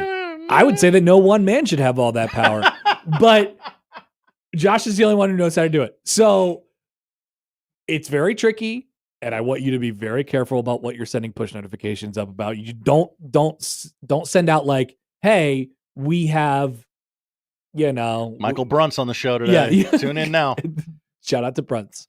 We got Brunts is coming on. He's got some really interesting things to say about how I have Nebraska an opinion baseball coming is up not in good. 15 minutes. Yeah, don't do that, please. I will delete my own app. Would never. I will delete my own app. If you trust us enough to accept our push notifications, we would never I appreciate abuse that privilege. because ESPN did All not think that the way. time. And I didn't delete the app because I still use it for scores. And people tell me, Connor, get the score app. No, I'm not getting the score app. It's an old man's app. I'm just turning off the push notifications.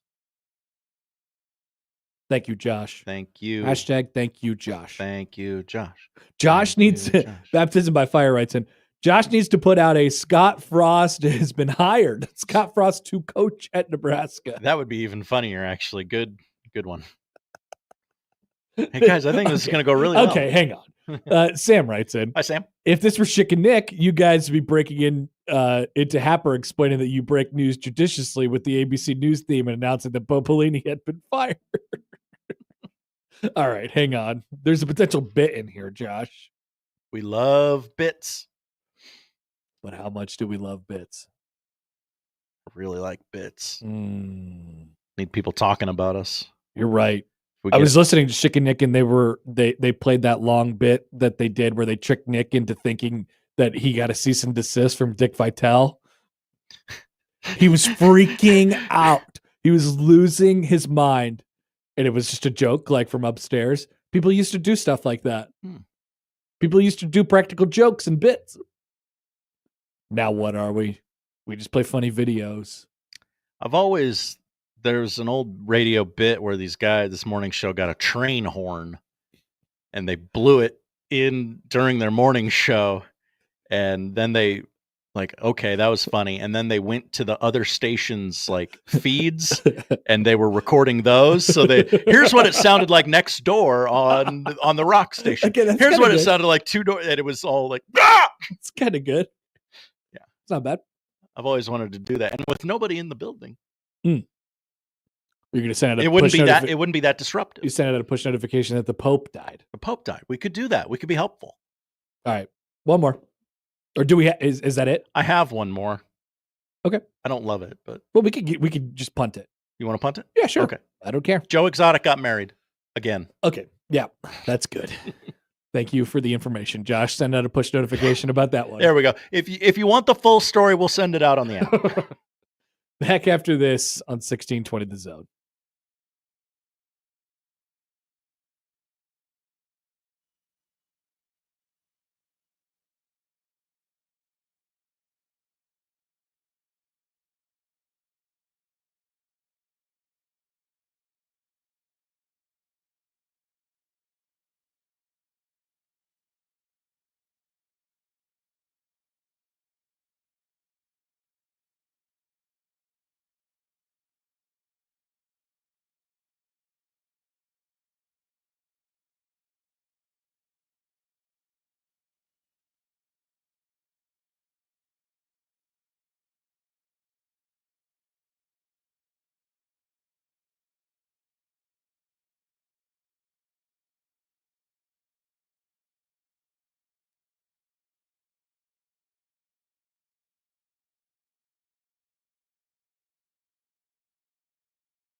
He does it the only way he knows how. With his massive sports brain sprinkled with a smidgen of rabble-rousing.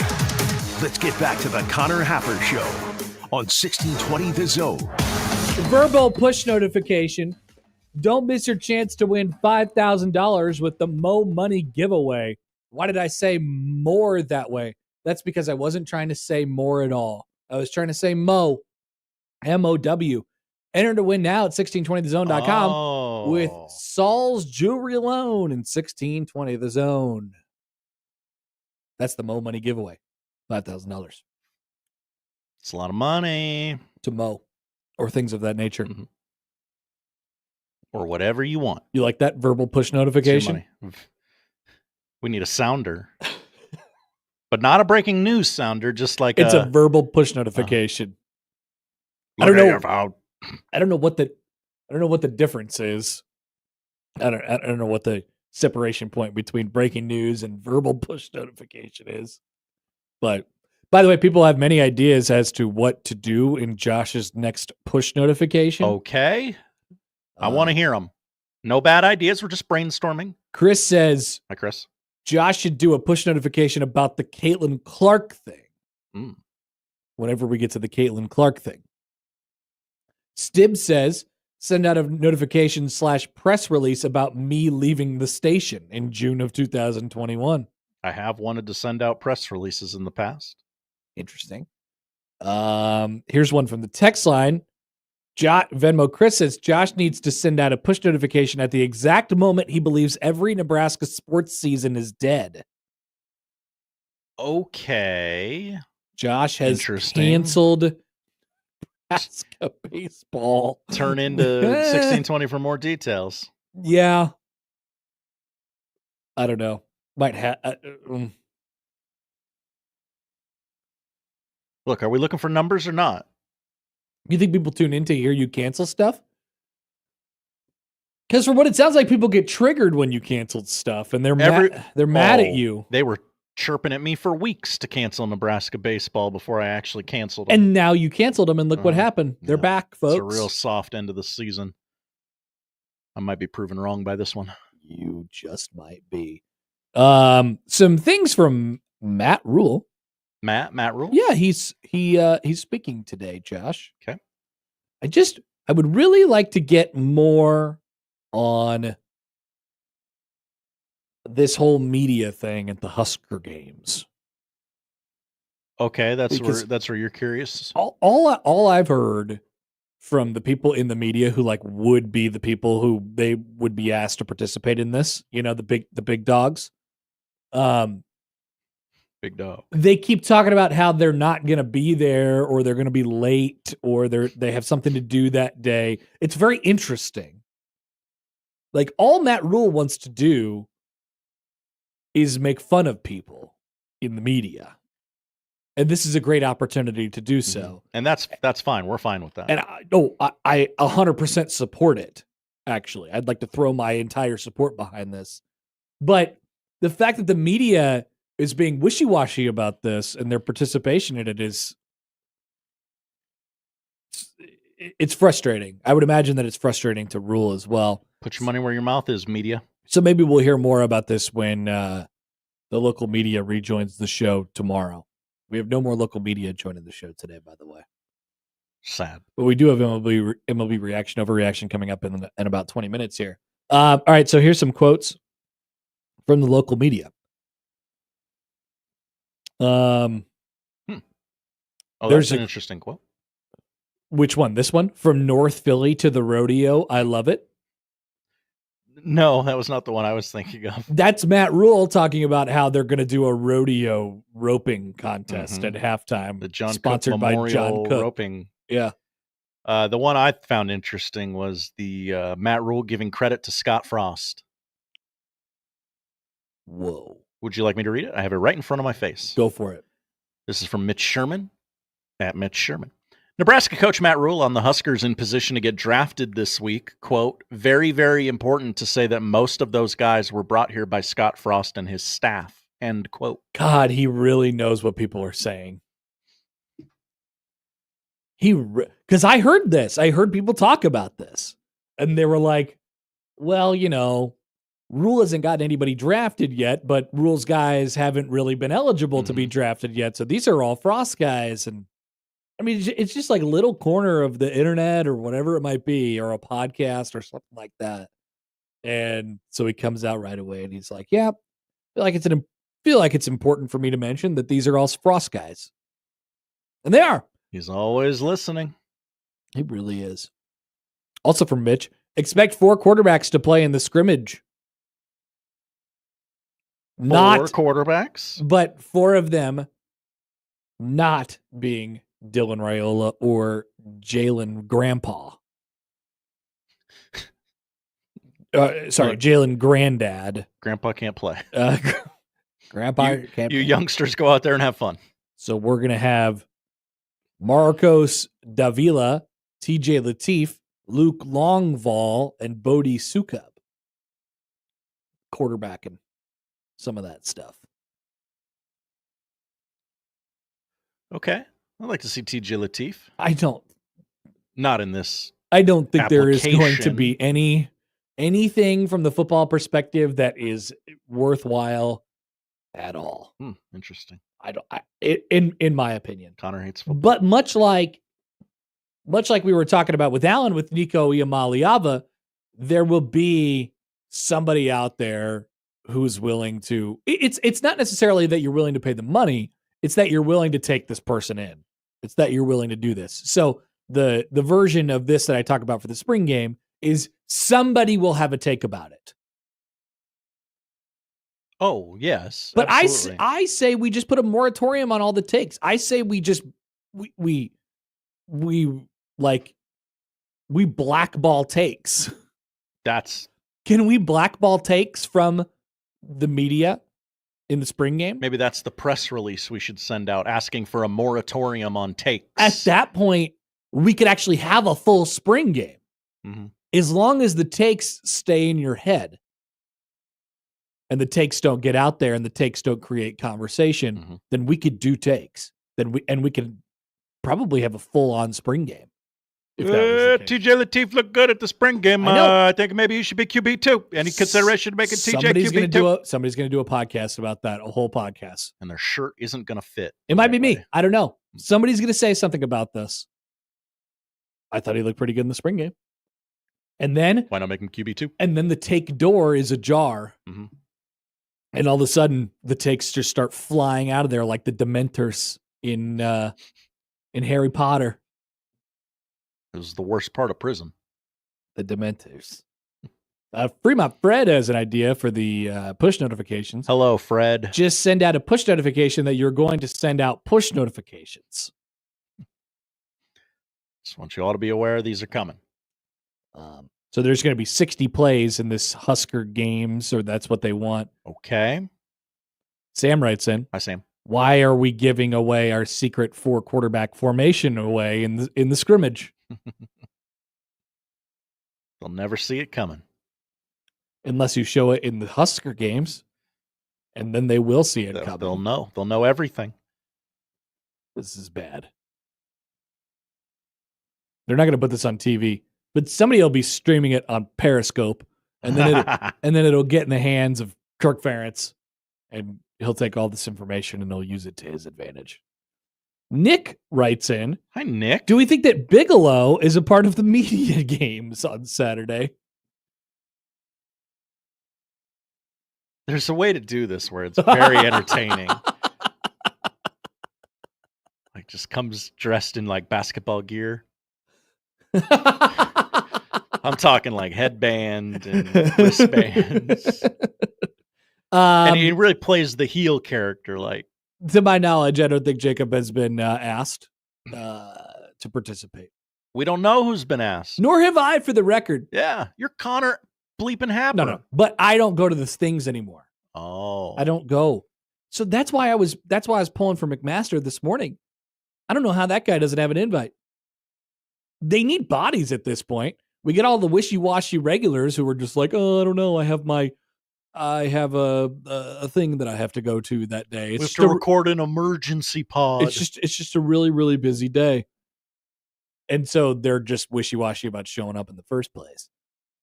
Because I don't know how they know they can't ball. McMaster's got to be in there. We got to get him out there catching punts. Yeah. Because if he catches them, great. If he looks like an idiot, even better. Even better. Which I'm trying to convince the local media. I'm trying to tell them, like, hey, look, man, this isn't bad. This is good pub. Yeah, this could really work out for you. As long as you don't mind being embarrassed a little bit, you could take it. You'll be fine. This reminds me of Nebraska fans wanting to schedule up wins all the time. Oh, Nebraska media also afraid of competition. They're trying to schedule wins. They're trying to play the game on their terms. They're trying to do takes and podcasts and write stories and things like that. And Matt Rule is just trying to change the location of the game for one single day. And the local media cannot agree to this. It's very interesting. Takes are my Bowling Green. Emergency pods are my Houston Christian. Miami of Ohio. Yeah. Pedro writes in. Hi, Pedro. Hi, guys. I feel like I am listening to the Steve-O and Slappy show. That was one of the possible names that we could name our show. We have been a little Steve-O and Slappy today. You think so? I like There's been some banter. The first hour after the crossover was a little Steve-O and Slappy. I liked it. Okay. Yeah. Got off the rails a little. There's definitely been some Steve-O and Slappy to this show. John emails in. Hi, John. So everyone in the local media is just as big of a coward as Matt Rule is? Now, I don't know. I don't know. I don't think that's what we were saying. Don't put it on the internet that we said that. But yes. But I do think the local media there is some cowardice being displayed here. Definitely. I don't get. What is Steve Sipple afraid of? What is Sean Callahan afraid of? There's no chance that Sip's going to go out there and do this. I don't know why Sean Callahan wouldn't. There are no Lady Huskers there. I saw Sean put on his message board that he has a conflict. Conflict? He won't be getting there until a little bit later because was he got a graduation party? Yeah, to go it's something to? like that. Some family gathering where his presence is important. Well, probably his kid. I mean, or something like that. When you're Sean Callahan, your presence is always important. Especially at the Husker games, the first ever Husker games. Yeah. Shouldn't this be documented? I'm just saying, man, I don't know. I don't know. I have yet to see the local media say, yes, I'd love to participate and I'd love to make a fool out of myself and this will be fun and we could do this for camaraderie and Matt Rule will get what he wants out of it and the media will get what they want out of it. Don't you think it will strengthen the bond of the relationship between Matt Rule and the local media? A relationship that is wilting day by day by day? I don't know about that, but I think, jokes aside, Matt Rule would he'd pull you aside afterwards and go, hey, I really respect you doing that. I really respect you coming out here. He would have doing so much respect for you. It's not easy, is it? So I'm telling you. He'd throw you one of those Uh-huh. and be like, yeah, I know. I know it's not, Matt. I'm just saying, man, jump on it a little bit. Got a chance here. Where's Jack Mitchell Saturday? I don't know. He's not on Twitter as much anymore. Yeah, is he okay? Well, the crown's not happening anymore. Okay. He might have taken a break. I did see He's a on tweet. that Royals burner. I did see a tweet from Jack about the Lincoln Stars last night. Whoa. And there's some weather. buzz about the Lincoln Stars. Is there some buzz about the Lincoln Stars? Yeah. They're going to win a natty? I don't know. A cup? From the 402. Hi, 402. Do a push notification on Saturday with Sean Callahan's whereabouts. He's en route. All right. So the story that we mentioned yesterday, Heather Dinich, VSBN, did I love where we're at in college football right now because this is a real story that's on ESPN. This is a college football playoff annual spring meeting primer is what we have here, where there are some subjects that are expected to be discussed, including but not limited to what new formats are under consideration. What's the deal with automatic qualifiers? Will the selection committee stay the same? Will the seeding system change for this fall?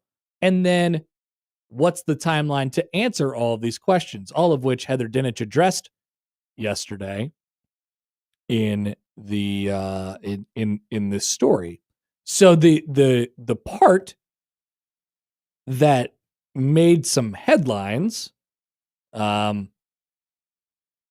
will read it to you here. Okay.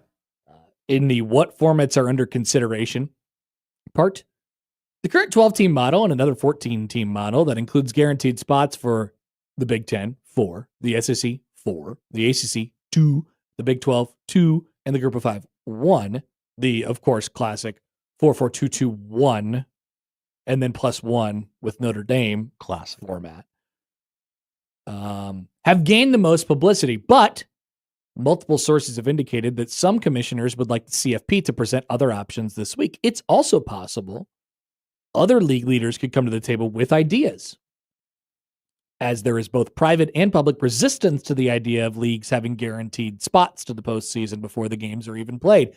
I think, great take, somebody should come up with something better. In fact, is it possible that we already have something better? Anyway, one possibility, she writes, which could be viewed as a compromise, is having conferences earn automatic bids through their play each season. A model in which each Power 4 league can earn guaranteed spots through a combination of its team's overall records and maybe even TV ratings, according to a source, could be presented. The highest ranked conferences would earn the most automatic bids. The Big Ten and the SEC, though, have the bulk of the control over the future format, a promise of power that was a part of the last contract negotiation. There is some skepticism that other ideas presented this week would be strong enough to win over Big Ten Commissioner Tony Petitti and Greg Sankey. So, of course, they don't want to move off of what they currently have laid out, which is why this possibility, which is viewed as a compromise, gets introduced.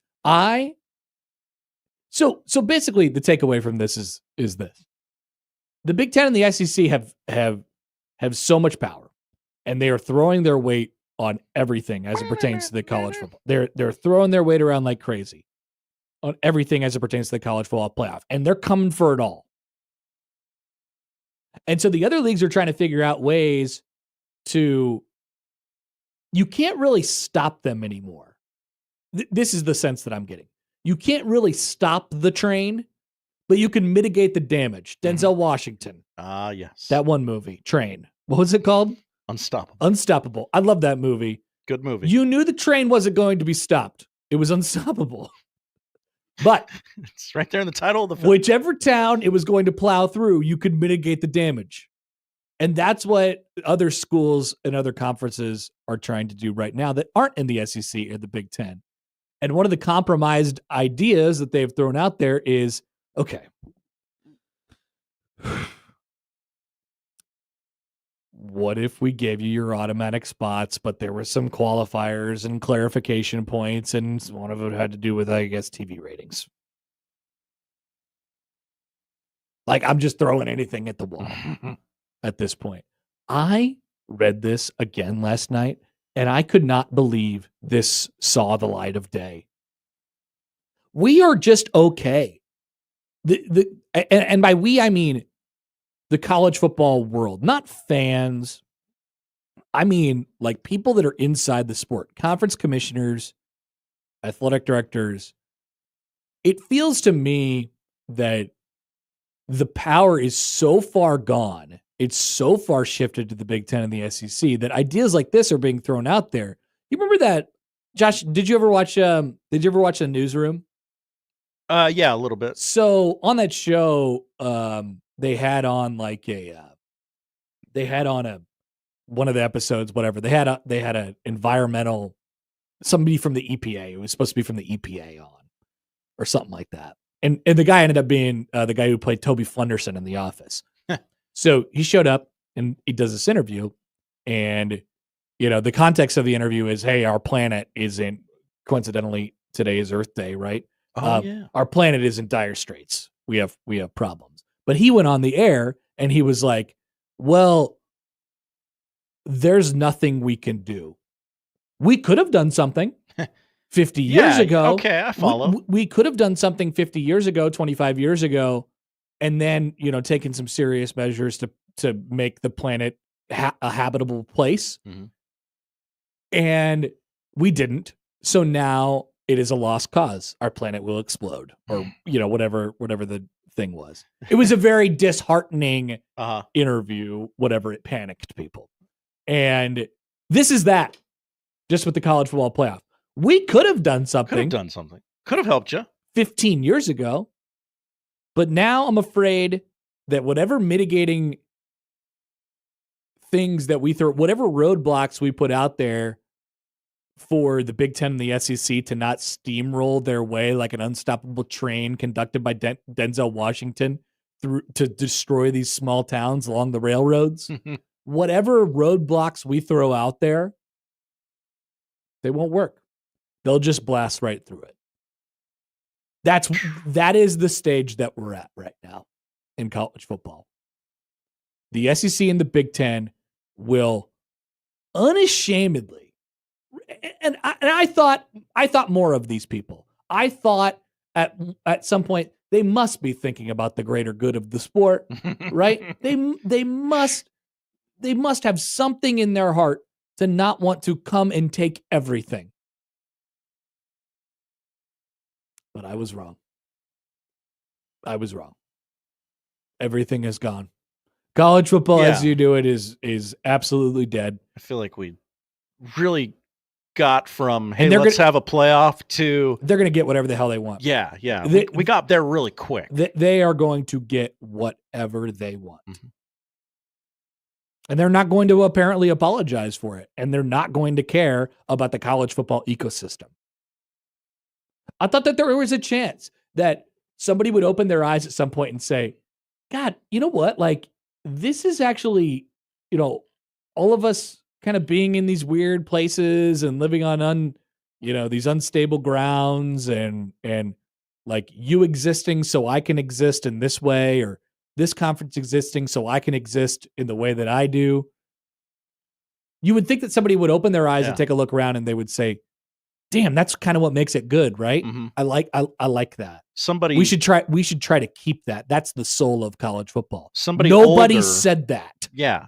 Like an older guy who isn't so old that we're like, you're just an old timer saying old timer things.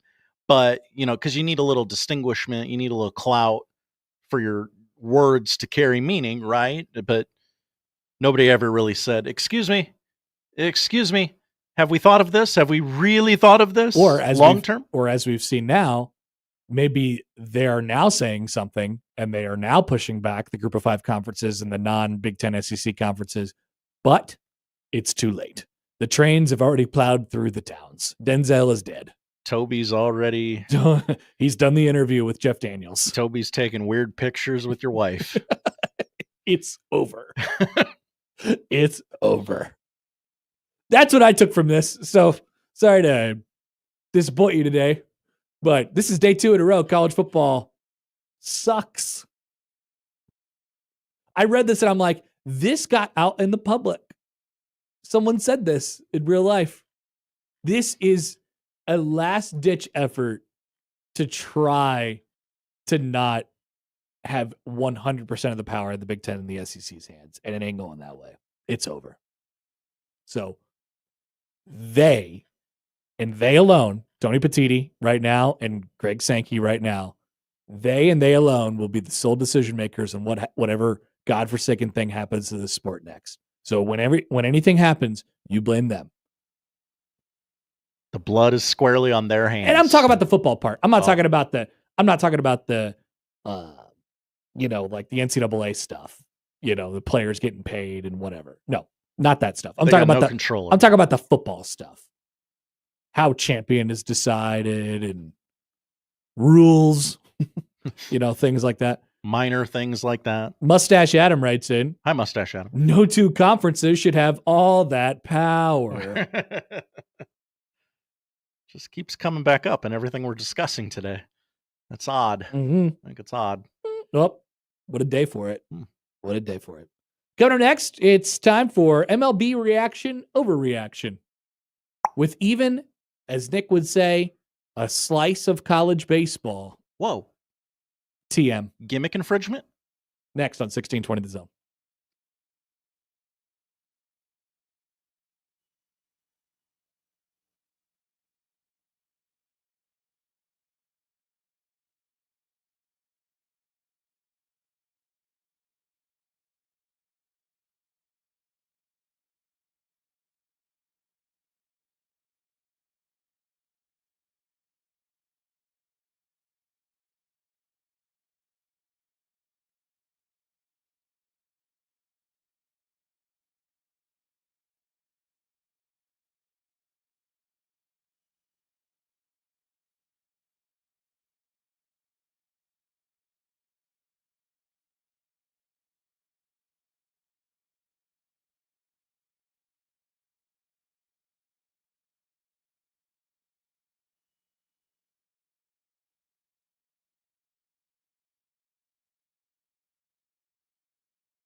Okay.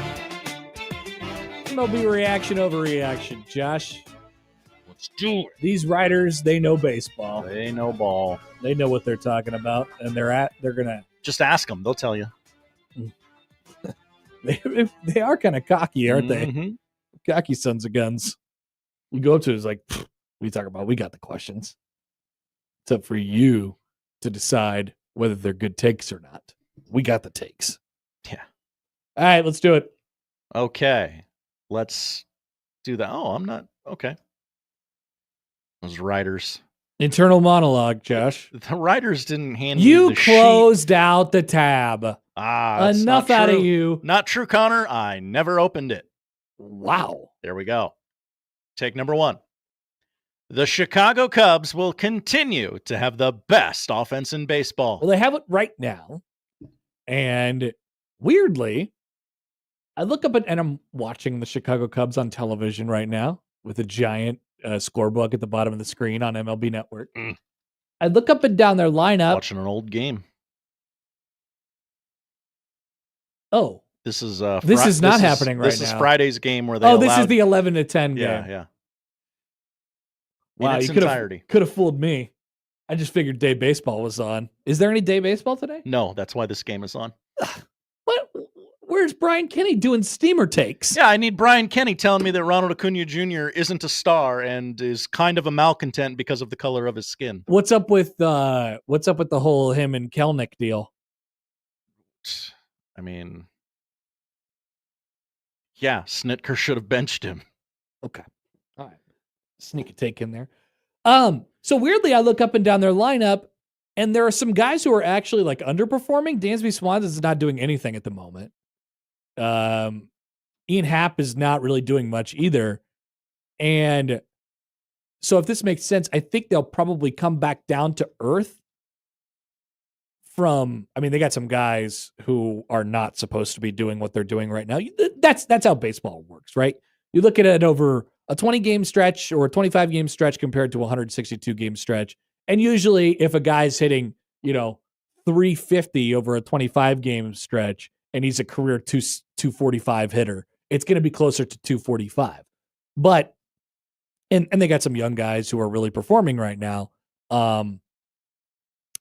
So I think they'll probably come back down to earth while probably still settling in as the best or one of the best lineups in baseball. They kind of do everything. They hit for power. They run the bases well. They hit for average. They could drive guys in. It's pretty complete. Adding Tucker to that lineup has been a huge deal. And I still think there's more to gain from, specifically the major hitters in that order, like Swanson and Happ, like I said. So yeah, I don't think it's that outlandish to say that this is the best offensive in baseball and will continue to be that way. I think it's outlandish to say that they'll keep doing the things that they're doing the way that they're doing them. Well, the atmosphere is only going to thin out, Connor. Ball's going to carry more. Yeah, but like I said, players who are hitting hot over a period of time will get less hot. That's right. Over a larger period of time. All right, take number 2. The worst team in baseball is not the Chicago White Sox. It's the Colorado Rockies. I say this knowing that I am at risk because my favorite baseball team plays the Colorado Rockies tonight and for the next 3 nights. And they often play the White Sox. So maybe you're the best arbiter of this. Not often enough. Thanks, Rob Manfred. I would love some White Sox games right now. You took away 7 White Sox games from me that we just would love to have this year. All this interleague is just ridiculous. Anyway, I think the Rockies are the worst team in baseball. Now, let's factor in the external factors first. Colorado is 100% in the best division in baseball. Yeah, I mean, everybody's really good. The Diamondbacks are in 4th place at 13-9. Yeah, I mean, the Padres and the Dodgers are out to incredible starts, and Giants are a game back of them, and so are the Giants. Right. So there's that. The White Sox of Chicago are almost assuredly in the worst division in baseball. So how much credit do you take away? Like, how much credit do you give back to Colorado just for being in the best division in baseball? Like, they're going to suck. So there's that thought process. But I think, and I was bouncing this off of our young Colorado Rockies correspondent, young Nick Grimm, this morning. Very quickly, the Rockies have only played 2 divisional series. I know, yeah. It hardly holds, but they will play more. Yes, and it won't be pretty. No. So you were talking to Nick. I think I was explaining to him that I don't know what the Rockies are trying to do. At least the White Sox are bad on purpose. Okay. I think the separator that makes the Rockies worse is that I actually don't think they're trying to be that bad. It's the 7th youngest roster in baseball. Not the first, not the second, not the third, not the fourth. It's the 7th youngest roster in baseball. If you were calling this a rebuild process, Rockies fans, if you're out there, let me know. If you're calling this a rebuild process, what stage are you in right now? Are you in the pre-rebuild? Are you like building at the moment? Because then I look at their farm system, or guys that are thought of highly in baseball. Dolander's already up. Zach Veen's already up. A young guy like Michael Tolia is supposed to be a dude by now. Their farm system would not make you believe that they are waiting on something. The only guy left in there that's highly thought of by anybody in baseball is Charlie Condon, who was just drafted last year, and he's not anywhere close to the big leagues at this point. And then you have the whole Chris Bryant black cloud hanging over the entire thing, where he has just been cursed ever since he's left the Chicago Cubs. Should have never done that. This franchise just stinks. And yes, you could make that exact same case for the Chicago White Sox, but like you can kind of see the gears turning a little bit, right? They're employing bad players, and now the change from last year to this year for Chicago is that they were old and bad and had guys on 1-year deals and stuff like that. Now they're young and bad. Now they're young and bad, and they'll flip. Yeah, be young and bad. They'll flip Robert for somebody. Don't be medium and bad. Don't have a bunch of guys who are 27 and bad, which is what Colorado has right now. I don't know what they're doing. Obviously, their owner sucks. He should sell the team, and their management is pretty horrendous as well. This is a bad franchise, and I think they deserve everything they get. Not their fans, but they're not. They're just look, and it's hard because they're in Colorado, and the rules are different for them than they are for everybody else in baseball because of the altitude that they play at. Like it's just hard to develop pitchers, and so they have to do this in a different way.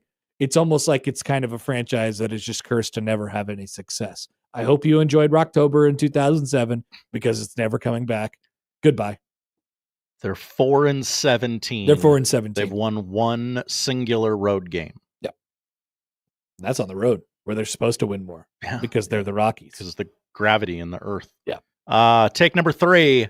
The 2023 College World Series is already the most talented series in terms of big league talent we've seen. How topical of the writers to bring this up, because we had last night another call-up who played in the 2023 College World Series. Nick Kurtz is joining the Athletics, where he will still be playing on a AAA baseball diamond.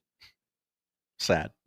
Unfortunately for him. So, by my count, we have 6 major leaguers at the moment. No, we have 5 major leaguers at the moment. Oh, wow, that's it?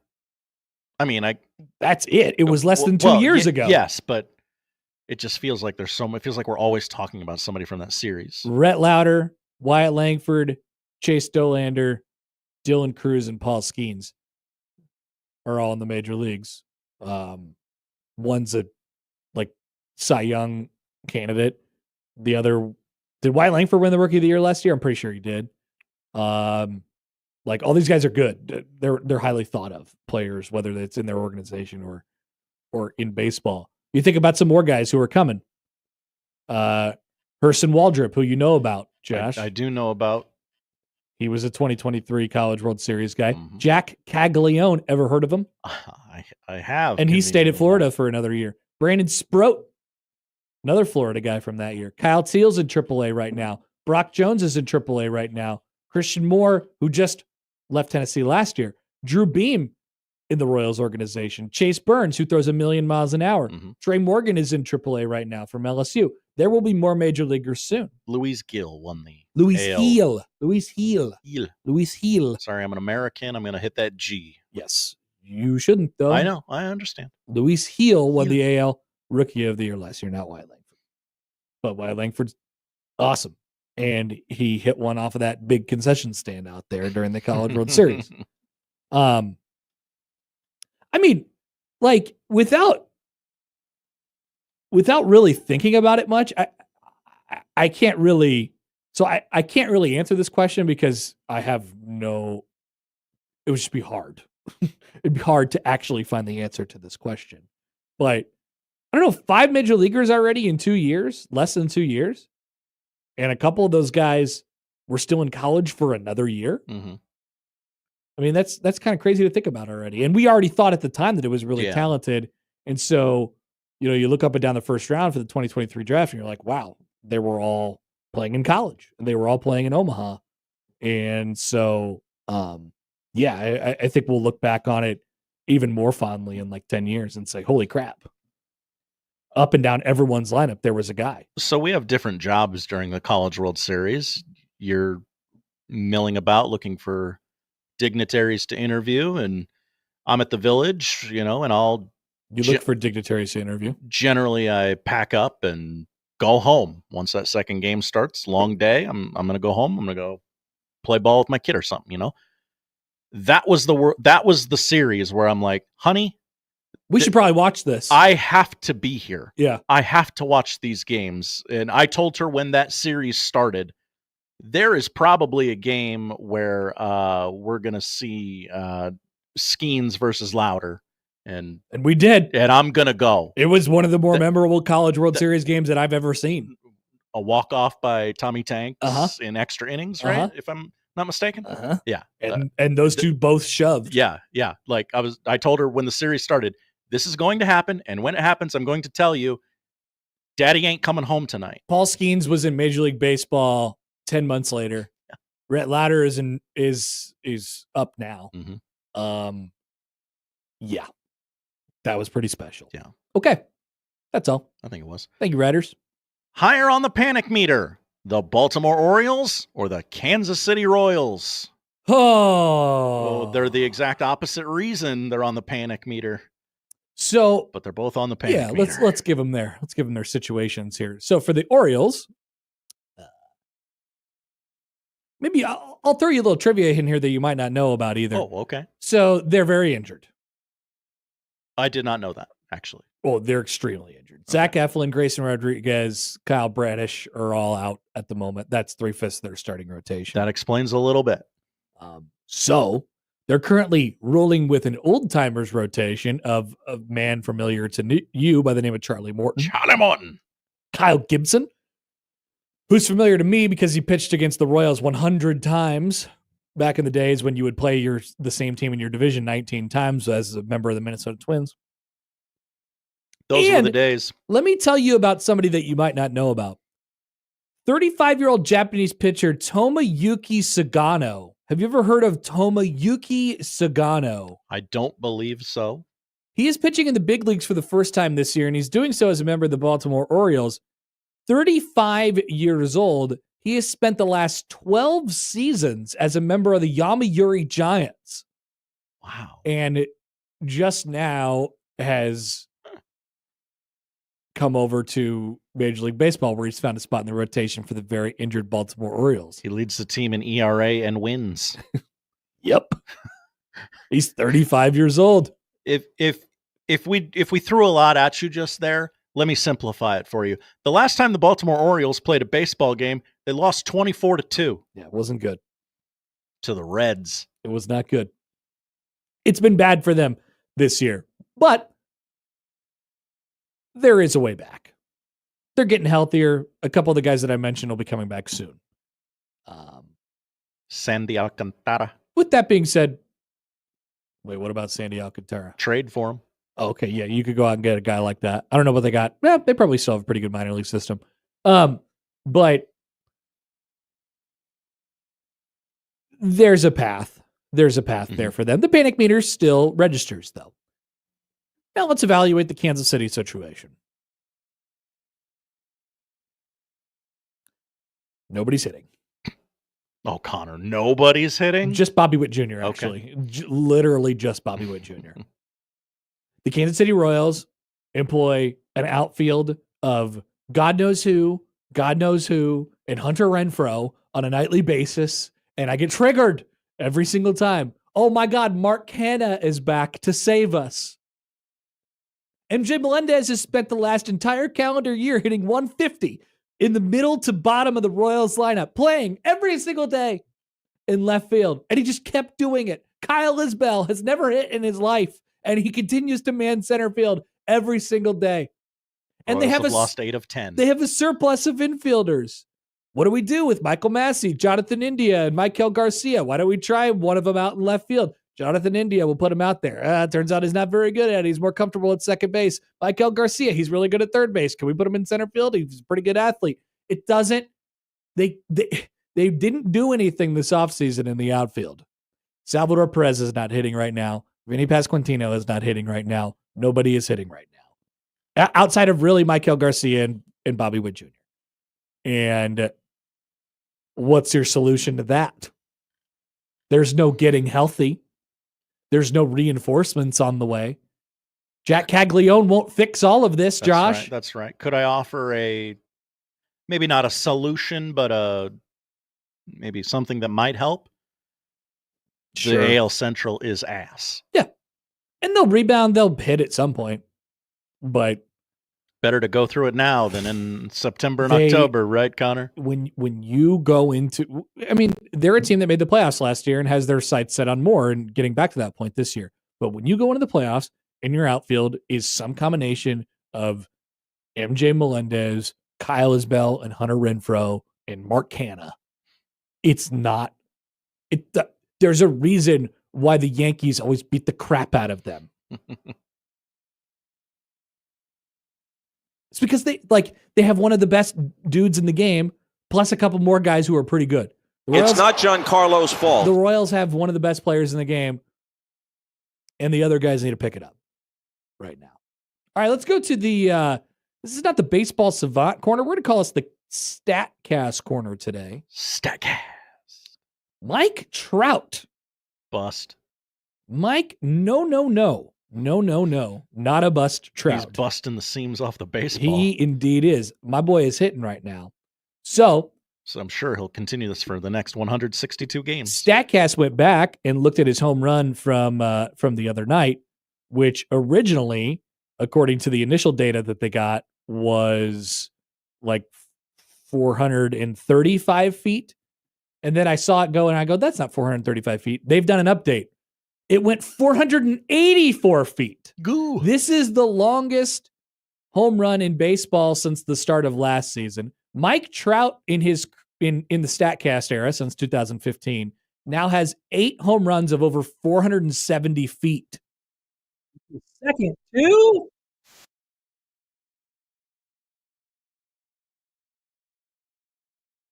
Runs of 480 plus feet.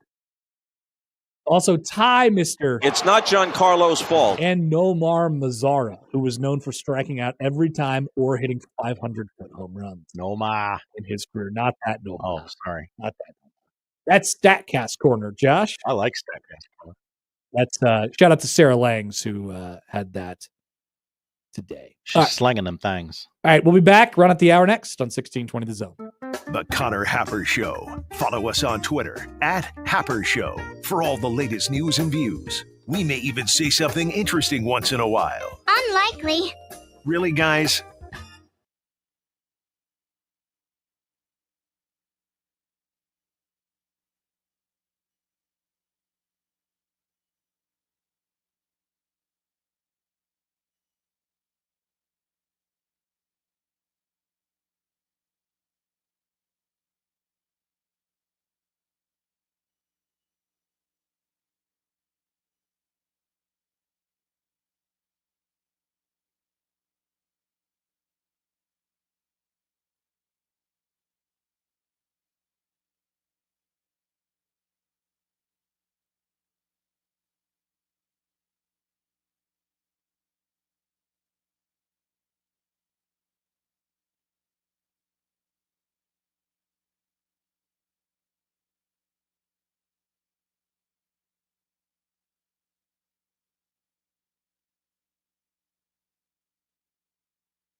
Individual results may vary. Prescription required. Actual price depends on product and plan purchased. See website for details, restrictions, and important safety information. You've noticed your hair is thinning out, or maybe you've noticed your game in the bedroom is getting a bit cold. Let's make this real simple. These are normal things that happen to lots of guys at some point. And through Hims, getting help couldn't be more, as we said, simple. The process is 100% online, so you just have to answer a few simple questions, and a medical provider will determine if treatment is right for you. For your hair, that means access to a range of doctor-trusted treatments designed to help you regrow hair in as few as 3 to 6 months.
The portal closes today in basketball. Okay, basketball portal.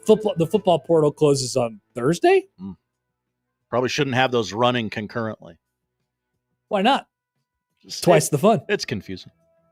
There is a lot of people in the portal at the moment, including last year's MEAC Player of the Year, Blake Harper,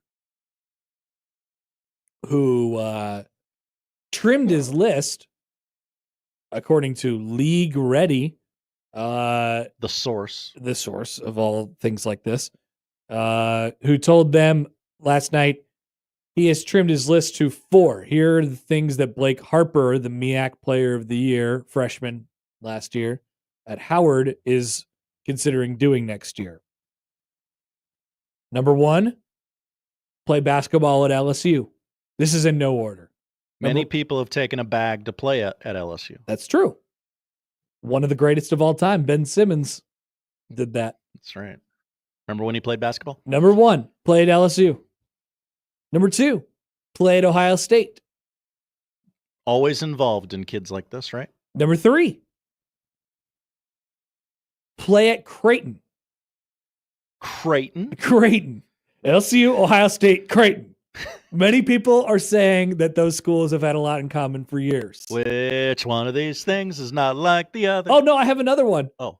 The 4th option, go back to Howard. and play more basketball. Well, once you enter the transfer portal, you can always return. Thank you for mentioning that, Josh. Thank you for mentioning that. Look at that. Look at that list. Creighton, Ohio State, LSU, and Howard. I see all those logos and I'm like, what is going on? What is happening? Now, there's a lot going on in Washington, D.C. I don't know if Howard basketball portal entrance really makes the sports radio probably not sphere there, but do you think they're doing the same thing? Like, hey, Blake Harper said he might come back, guys. We made the top 4. Or he might go to Creighton. I just picture Tony Kornheiser going to the glasses, going, LSU, Ohio State. He could go back to Howard and let me get the glasses. Creighton? I love it. I love it. Creighton just gonna try and continue stockpiling players. Are they going to have 37 kids on the roster this fall? I don't think it's that many. Okay. I don't think it's that many. I think they want to take some precaution too. They want to get as many good players as they can always. They do want to have a little bit of an insurance for because they're not 100% sure on the eligibility, the continuing eligibility status of one Fedor Zugic. 1 year. He's played 1 year. He has played 1 year, but technically less than 1 year. But let's round. Let's round to right. 1. Let's just give him credit for one season. Yeah.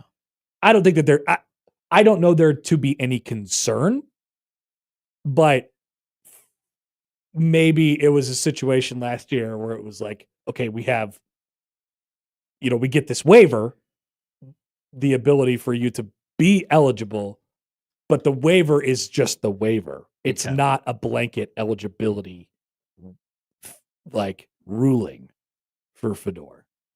So cover that base. They had to go through the stupid process. Maybe they just make him eligible for 50% of all of the years. You could have New Year's Day be Fedor Day every year. I might be on board for that. That would not be good. They need to decide. But I don't know what the NCAA is up to. I have no idea. I don't know why they just didn't study the whole why didn't they just do the thing last year where they just studied the eligibility thing and we're like, okay, here's the case. We're going to rule one way or the other instead of, let's get it eligible right now. And they needed him at the time that they needed him last year. So, whatever. But I don't think that, I think Creighton would be happy to get a player like Blake Harper no matter what. And it'd be awesome if they did, but it would be a hell of an insurance policy if you didn't get what you wanted out of that situation. Once again, I don't believe there to be any concern or anything like that, but it's just one of those things where you never know, I guess. NCAA, shrug. Perfect assessment. Yeah, NCAA, shrug. The heck is going on? No idea. So, Blackcat, by the way, he's plugged in. He knows he's got his ear to the ground. Did hear that Howard has built a surprisingly strong NIL budget for what it's worth. I mean, they got a large alumni base. Like, yeah, I believe it. I'm looking forward to whatever Blake Harper decides. I can't wait to find out. On TikTok. I don't know. I don't know what the process. I don't know what the timeline looks like here. But I just love seeing this list. I'm going to keep staring at it. Creighton, Ohio State, LSU. Return to Howard. And then they have the graphic with the logos. It's Howard, Creighton, Ohio State, LSU.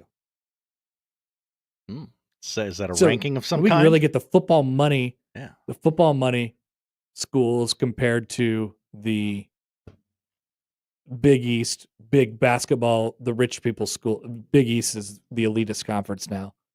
And then you got Howard who's trying to come up late with the NIL. Could be fun.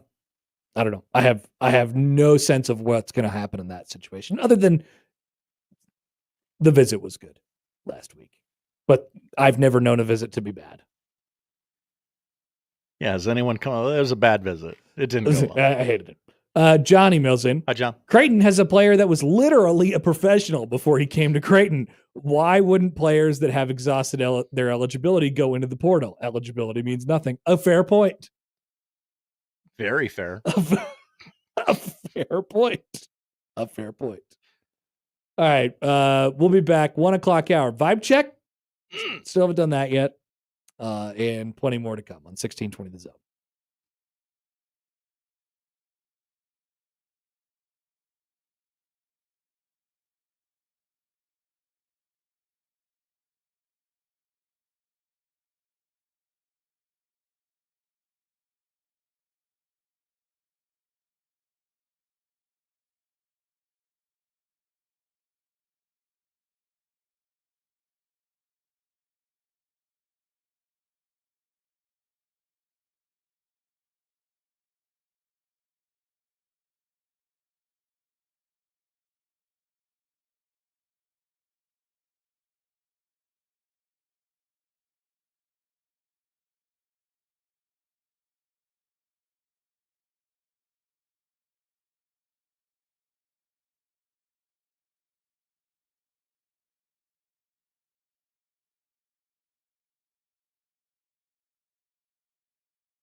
Let's get back to the Connor Happer Show on 1620 The Zone. Here comes the clown.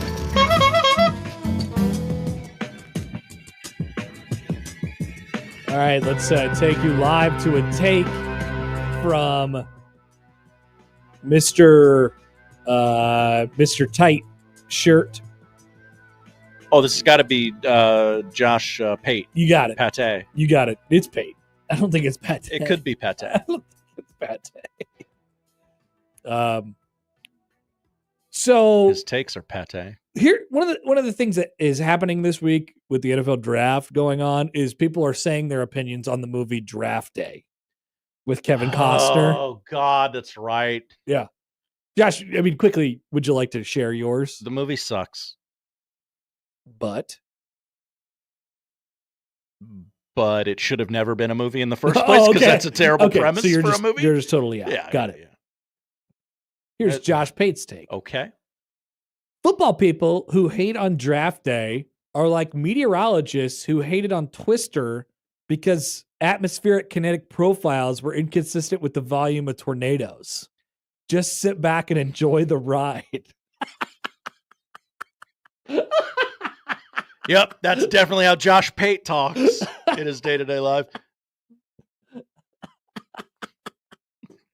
Now, Josh, you are a lover of nonsensical things, nonsensical movies. I love Con Air. I'm writing a sequel. Exactly.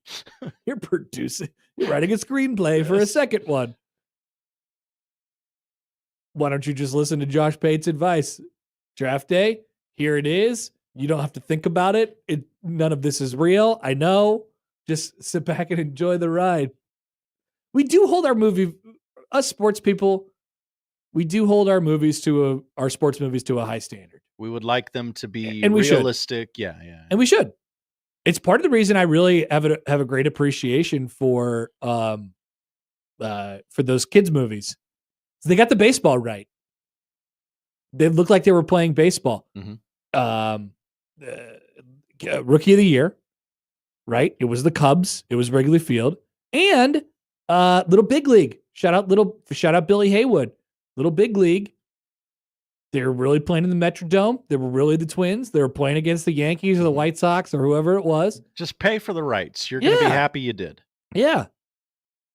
This is the whole reason that I didn't watch that show with Kate Hudson on Netflix. The basketball show? Yes. My wife surprised me last night and told me that she watched the entire season of that show. I'd had no idea it was happening.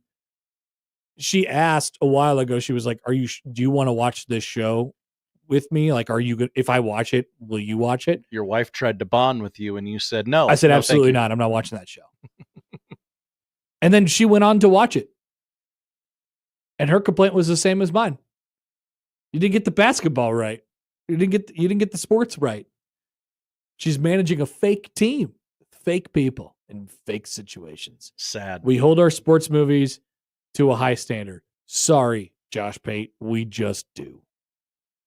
And that is not the reason I hate draft day. Why do you hate draft day? It's just it's a bad movie. Yeah.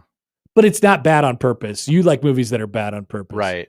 Self-aware. Give me a little wink to the camera. You need self-aware movies. Yeah. You like movies where Sylvester Stallone is a truck driving arm wrestler. That is right. Over the top, way better than draft day. I actually agree with you. And I've never seen Draft Day. He drove a semi through that guy's house. It was amazing. That was one of the first movies that you made me watch. It was. I don't know why I started there. And I'm glad you did. Thank you for making me watch that movie, Josh. Right. I don't think I've ever publicly told you this. Thank you. Thanks a lot for making me watch that movie, honestly. That guy drank that motor oil? Wasn't his name Motor Oil or something like that? Like that, yeah. It's like Motor Can or something like that. That movie rocks. Thank you for making me watch that movie. Great movie take from Connor Happer. I'm full of them, Josh. That's Just right. got to pry them out of me from time to time. The college football playoff has announced that they will be playing football games this year.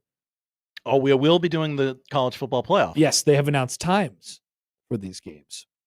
Oh, they are the same times as last year. Oh, okay.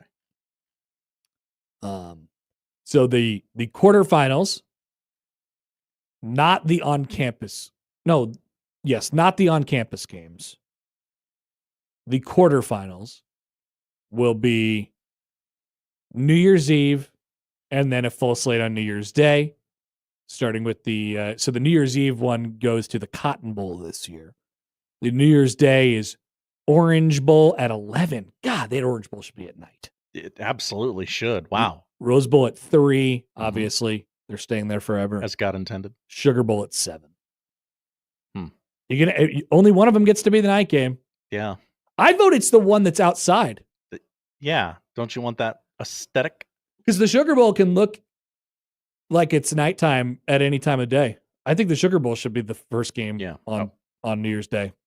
I wouldn't know what was happening outside of Yeah, the Superdome. Take of the day. Mhm. The Fiesta Bowl and the Peach Bowl will be the semifinal games this year. They'll be taking place on the evenings of Thursday, January 8th and Friday, January 9th, with the championship game happening 10 days later on Monday, January 19th. MLK Day. So which of those games will Nebraska be in? Probably all of them, right? All of them. I mean, even all the quarterfinal games. That's right. It seems difficult. Nobody will believe them until they win 4 quarterfinals games. So you think they'll skip the on campus games? You think they'll win the Big Ten and go straight to like the Rose Bowl? If things break correctly, yes. Perfect segue into our topic here, Josh. How we feeling? Not like you personally. You're probably tired, worn out. I'm sick of. I got extra sleep last night, so. You got extra sleep even with the storm? Yeah. Okay. Keep in mind, I never sleep, so. Has spring ball done anything for you in terms of moving the needle on how you feel about Nebraska football? No. Okay. Let me say what it's done for me. Oh, okay. I think it's been a net positive. It was always going to be a net positive. I'll tell you one thing where I have been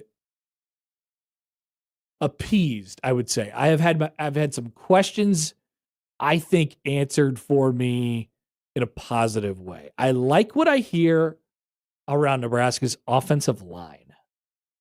Always a concern spot. I know. For us and the fans. It always is like, oh, is that offensive line going to be able to make it?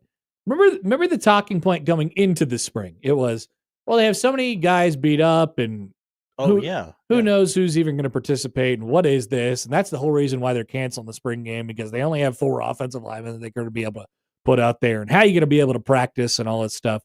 Well, so they needed the guys that they've asked to come in the transfer portal and be difference makers from them. And from every report that I've heard / what coaches are saying / whatever in between, I think Elijah Pritchett and Rocco Spindler, and Spindler especially, have met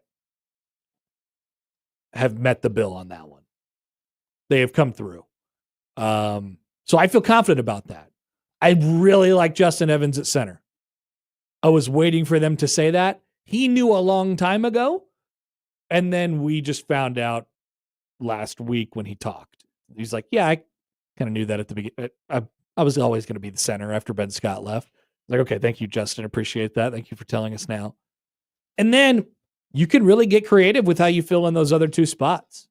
There's talk about Turner Corcoran going over to guard. John, I know. Don't send the email. I know. We love Turner Corcoran. I am interested to see what Turner Corcoran would look like at guard. I think for his entire career, they have forcibly made him play tackle because of the lack of tackles that they have. It doesn't seem like that's the case anymore. We'll see what happens with Prohaska. He comes back. Lutovsky, same thing. You're going to be able to find a right tackle in the group, in my opinion. Gatula, same thing. I think you're going to be able to find a right tackle in the group. I like what I hear about the offensive line. I feel pretty solid about the defense doing things a little bit differently. You can't approach it the same way that you've been approaching it for the last couple of years, just because I just think Nebraska will approach defense in a different way. They won't try to, simply keep things in front of them. And I don't think Nebraska will be quite as good at stopping the run this year. I think that's okay. I think they will be more explosive on defense. I think they're definitely got more athletic, a little bit more twitchier and reactive, right? Last year, they were kind of, really for the last 2 years, they've been kind of thick and stocky, and you know what I'm talking about? Dudes on defense who are just kind of, they got big necks. And don't get me wrong, you still got some big necks on defense. But you know what I mean? I just think they're a little twitchier this year, which I think is a good thing. It should lead to potentially getting some more turnovers if it works out well for them. Now, what does this mean for the altogether vibe check? I think after spring, they've checked some boxes, or during spring, they've checked some boxes. Altogether, do you feel as if we are on the precipice of a big pop. Has that thought hit you at all? Do you feel as if something big is impending for Nebraska football this year? Sam said yesterday it might be not this upcoming season, but the next season. Like, I think this year might be a bridge to that pop, if that makes sense. I do not feel that. I don't. You don't feel a pop coming? I don't. And it's hard to project a feeling of a pop 2 years out, Josh.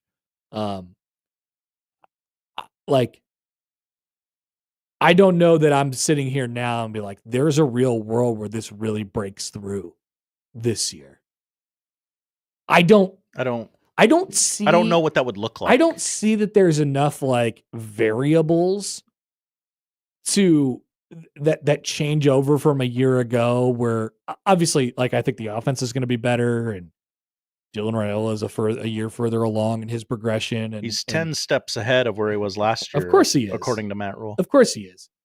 But functionally, like, what does that look like? And then how does the defense come together? Like, I think there's a way where Nebraska football is good.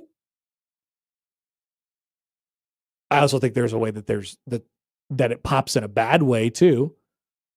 But I just don't I don't feel that if things break right. If things break right, I think Nebraska's probably like an 8 or 9 win team. Is that a pop? I don't think so. I think a pop's probably double digits. Probably. I don't feel the pop. Does anybody out there feel the pop? If you could sense a pop coming, you text into the show, you call into the show, and you email and tweet into the show right now. Convince me. Tell me why it's going to pop this year. Because I can't really figure it out. I can't really find it. That's just how I feel right now. Like I said, that doesn't mean that Nebraska is going to be good. That doesn't mean that Nebraska is not going to be good. Right. 8 to 9 wins would feel pretty good. Yeah, in between 6 and 9 wins is probably where they'll land. Nice. I don't see it being like exponentially horrible next year. I don't see them winning 4. The schedule's pretty reasonable. Don't win only 4 games. Do not win only 4. You will be fired. We would be miserable. That would be hard. We've been through it. We've been through it enough at this point. So, I don't know. Convince me that there's a pop coming, if you can, because I don't really smell it at this point. John emails in. Hi, John. Offensive line. I am very concerned about the offensive line. If a player like Turner Corcoran is still on the team, that is a huge red flag and there are issues. Follow up. I had just hit send when you told me not to send that email. No. Jeff writes in. Hi, Jeff. He agrees. No pop. No pop this year or next year. Oh. Jeff says. Jeff has not found the way where there's going to be a pop. With popless? Is this going to be a boring season? I don't know what would have to happen in order for me to think that there is going to be a pop in 2025. Because frankly, I think that's what we're all looking for now. They went to a bowl game last year. Altogether, what did that do? It got them to a bowl game.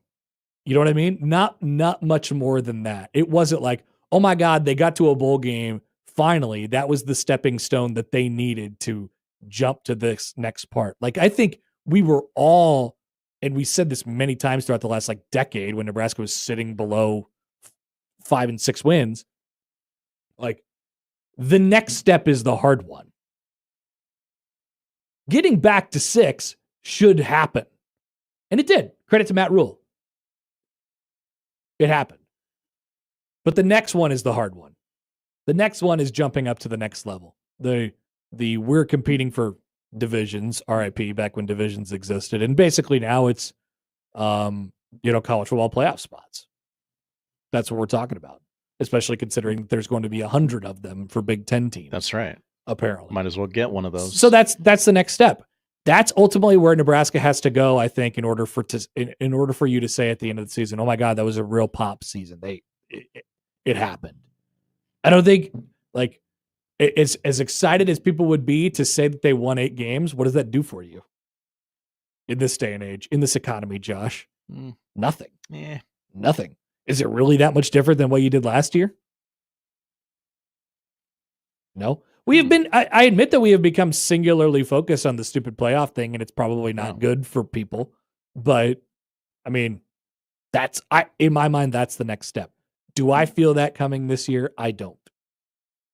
But that's just where I'm at on April 22. Happy Earth Day. Speaking of that college football playoff, one thing you forgot to mention in the schedule. Oh, yeah, the Rose Bowl's early. The Rose Bowl's an hour earlier, and the internet is freaking out as if the Pope had died. Trust me, I know what that looks like. So what does that mean for the sun setting behind the San Gabriels? It's going to be right at the end of the game, right? Like that would be the thank you for joining us. It's been great here at the Rose Bowl. Turn into ESPN Plus for the trophy presentation. Here's the sunset over the... It usually happens in between the third and the fourth, like a start of the fourth quarter. Right. Yeah. No. Wait a minute. If the game is moving up an hour, then that means the sun is moving back an hour. Moving back. Okay. Yeah. Follow me on this. Wait. Okay. So the game is moving up an hour. Uh-huh. So that means the sun gets an hour further away. Right. An hour past of when the sun would normally set during the football game. So yeah, the Ohio State will win, and then the sun will set, and then the game will end. Sun setting on Oregon's attempt at a Rose Bowl victory here today. You know, so they're gonna have some corny line like that. It's different. Also on the YouTube. Yeah, let's get to that real quick because we do have some responses on the whole pop. Oh, thing. on the pop. Okay, yeah, but go ahead and get to Casey here. Casey here, as I try and look over the comments on YouTube. I had to pull over safely to write this. Why are you dogging on draft day? All caps. If you haven't seen it, you say Rookie of the Year and Little Big League are better because they use real pro teams. Draft day uses real NFL teams. Yeah, but they don't look like football players. That's not what Connor meant when he said. I understand those were the examples he gave, but when he says they got the baseball right, it doesn't mean they paid for NFL. And I know that's what I said. That's too. part of it. But yeah. Draft day uses real NFL teams. Also, yes, the story is unrealistic, but it is fun. However, it is way more realistic than a kid becoming the owner of the Twins or a kid pitching in the major leagues. Is it? Now, what is the story of draft day, Josh? The guy, Kevin Costner, he's got a decision to make. And he passes on the generational number 1 quarterback. Because nobody went to his birthday party. Because nobody went to his birthday party and instead took a middling linebacker from Ohio State. At the NFL draft, general manager Sonny Weaver has the opportunity to rebuild his team when he trades for the number 1 pick. He must decide what he's willing to sacrifice on a life-changing day for a few hundred young men with NFL dreams. But what's unrealistic about it? I don't know. I've seen clips from it. I'm just like, this is not how things work. It seemed closer to the Aaron Hernandez movie than, well, you know what I mean? Not the Aaron Hernandez story, the Aaron Hernandez movie. Oh. Have you seen the clips from the Aaron Hernandez movie? Connor, I watched 2/3 of that before I tapped out. Draft day seems like that. Where, okay, I guess if I squint my eyes, that kind of looks like Urban Meyer. Right. Now, these are fictional players. They're not imitating anyone in particular. That's right. Platcat says the part with spreading his dad's ashes on the practice field does seem very Cleveland Brownsy. I just like the term Cleveland Brownsy. Pretty Brownsy. Andrew says Mr. 3000 and Little Giants got the sports portions right, too. Guess what? I like both of those movies. That's right. Annexation of Puerto Rico. I love Mr. 3000. You do love Mr. 3000. T-Rex Pennebaker is hitting dongs. And they played it at Miller Park. But American Family Field. It looks like everyone has learned. There was a training camp for, okay, if you're going to be in this movie, you got to play baseball. Yeah, dude. Like I buy that Cedric the Bernie Mac. They do not all look alike. Josh! They were both in the original Kings of Comedy. That's what he got confused about. I did not even get done saying it, and you just threw me under the bus. Okay, I did not buy that. I did buy that Bernie Mac was kind of like a slap hitting. You know, he was kind of Tony Gwynn-y. Yeah, you know, just like hit it the other way 3,000 times. I bought that. That could be a real thing. I bought that. Josh, A guy of his build could do that. Call me a racist on my own show. Just repeating the things you said. I didn't say it. I didn't even get done saying it. You could have let me say it, and then you could have said it. We don't want a clean cut of that audio living out there. Aaron I writes dove in front of that bullet for you. Back on pops. What if we don't get a pop, but we get like a soda? Would we take the soda? Oh, I would take a soda. That's called soda pop. From the 402, Pop left Creighton, so Nebraska gets the pop. Oh. I heard it recently added more pop. Hi, guys. Hi, guys. This is Pedro, Hi, obviously. Next season is going to be like a bag of microwave popcorn. It will mostly pop. Interesting. Good comp. I hadn't thought of that. Kevin writes in, if Nebraska beats Michigan or Penn State, but still ends the year with only 8 wins, one of which being a bowl game, would you consider that a pop? The 8th win is a bowl victory? The 8th win is a bowl game when they beat Michigan or Penn State. Is one of the other 7 wins. Ooh. No. I don't think so. Not a pop. No pop. We'd be feeling pretty good at the end of the year. If they beat Michigan, they're probably starting like 6-0. Yeah. Which would be a that'd be complete disaster. Oh, no. I don't want to do that again. Oh, no. Disaster would be my reaction to that. Oh no! Disaster! What a bad idea! Oh my goodness! Oh my goodness, indeed.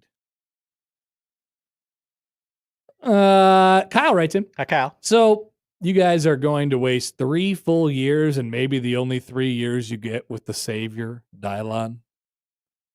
What if I told you the Savior had a brother? I'm not tossing away this year, but incremental progress. This is why the pressure is pretty, this is why the urgency is high. Ratchets up. They're running out of time. You don't have all day with the 5-star quarterback. You got to figure it out now. That's why Dana Holgerson's here. Holgo the Oko. Have you the forgotten? Oko. Exactly. Colin says one of the next steps should be beating a team that you shouldn't and beating Iowa. Okay. That's a good step. I would like to see both of those things this year. Also, one more from John. Hi, John. Do you think Foster explained to Nico that UCLA was in Los Angeles when convincing him to transfer there? Hey, just want you to know. Yeah, we're in Los Angeles. It's us in USC. Sold! All right. We'll be back. Thank you for saving me, Josh.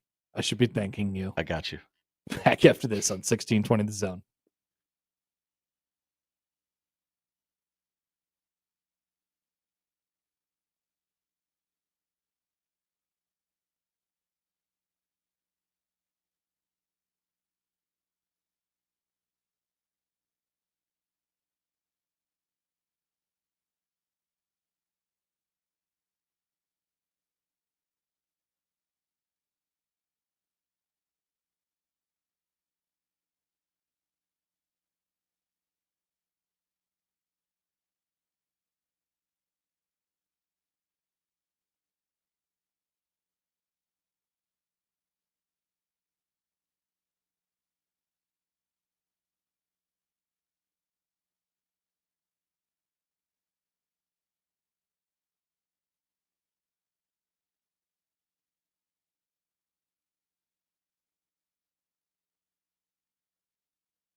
This week's Zone Deal is a $50 voucher to Exarban Cinema and ACX Cinema 12. Whoa! For movie concessions, Josh. All $50 worth of popcorn. Could you imagine? Could you imagine? I'll be richer than Creighton in the transfer portal. That's right. That's pretty rich. Sit back and relax with some of your favorite snacks during the movie. And you get the biggest cup of soda that they have. You go up to the stands, you say, what's the biggest cup of pop you have? And you say, no, I want it bigger. Well, it's actually a kiddie pool of soda. It's actually a popcorn bucket. And you put a lid on it and you put ice in it. Okay, I'll take that. And you can have the money to pay for it with this week's Zone Deal, where it's on sale Friday at 9 at 1620thezone.com. Or John will have your opportunity this week to win it for $0. So just listen to Unsportsmanlike Conduct, featuring our dear friend John Bishop. Did you know? So speaking of football here, we're very football here in the 1 o'clock hour. I apologize. Football. The Athletic did the Big Ten post spring quarterback outlook. All right. So Scott Docterman did this, and he split it into a couple different categories: returning starters, new starters, and then like jobs to be decided, or like trending starters, like it's going to head this way. So I guess there's 4 different categories. There's a few spots that are still open. Michigan, Ohio State, a couple of them. What's going to happen with Julian Sayin? He's got a battle with Lincoln Kienholz. Shout out to the state of South Dakota yet again on this show. Michigan is probably going to be Bryce Underwood. I would assume at this point. I don't know. Yeah, I think it's going to be him. Maryland has a quarterback battle. Purdue has a quarterback battle. Purdue, I have no idea what they're doing. I saw they got Nitro Tuggle yesterday. Great name. And I was like, whoa, how'd they do that? They don't even have a quarterback, nor do they have any players. They fired Ryan Walters after he was a disaster, and now it's Barry Odom, and there doesn't seem to be much buzz about it. Purdue is in a rough spot. There might not be a Power 5 program who faces a longer climb back to where they were than Purdue. It's going to be really hard. So Keep in mind, very close to Purdue is Northwestern, and we're saying these things about Purdue. Yeah. Oh, yeah. So did you know that there are only 6 schools in the super mega Big Ten conference who have assumed returning starters from last year? Penn State's Drew Aller. Still? Illinois, Luke Altmaier. But did you see the buzz on this one today? There was apparently some conversation or rumors about him going into the portal last second, but he didn't or hasn't. So Luke Altmaier's back at Illinois for his 45th year of college football. Damon Williams will take over for Will Rogers at Washington. He ended up taking over by the end of the year. Fast little guy, kind of runs. He's a good player. Dylan Raiola, as we like to call him. Dylan. Yep. Aiden Childs at Michigan State. And yes, it turns out that Ethan Kaliak-Manis has another year of eligibility, and he will play at Rutgers this upcoming season. Really? Does that number seem low to you? 6 out of 13? Like only a third of the conference has returning quarterbacks, like known commodities at quarterback? So it does seem low, but also I know people hate this phrase. I'm sorry, like the new normal. Today, college football. That's true, Josh. We're still getting used to that, but we had a lot of quarterbacks. It's going to be par for the course, right? We had a lot of guys who left last year. I mean, we not necessarily like to the NFL, but just kind of graduated in and out timing wise, and guys who have transferred. So we have some assumed new starters as well. Mark Gradowski, the quarterback from South Dakota State, shout out South Dakota again, is going to start at Iowa this upcoming fall, even though he's working his way back from injury right now. Indiana has playoff team. Indiana's a playoff team, but they're not working it anymore, Josh. No more working it. Sad. With his mangled thumb. Fernando Mendoza takes over. He's one of the Cal defectors. Have you heard about the Cal defectors, Josh? I have not. Everybody's defecting from Cal. I remember the Calgorithm. Because nobody knows what's going on because Justin Wilcox and Ron Rivera are in a power struggle right now. Oh, yeah. Yes. Wisconsin is going to... It doesn't matter what they do. Okay.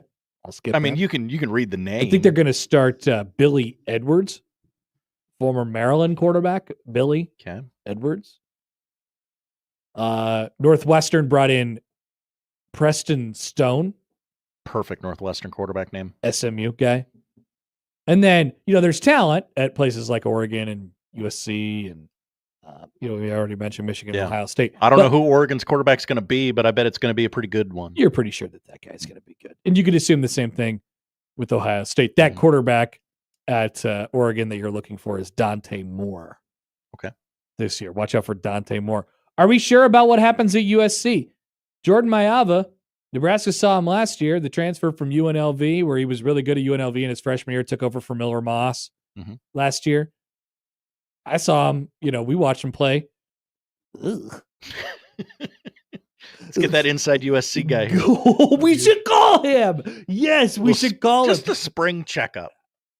Vibe check on USC. We're just doing a vibe check on all the Big Ten schools. He doesn't need to know that he's the only one. And then we'll send out a push notification that, hey, USC guy's coming back on. Inside USC guy's coming on. And he is here to rip USC a new one. He hates Lincoln Riley and Jordan Maiava. Black Cat loves this guy.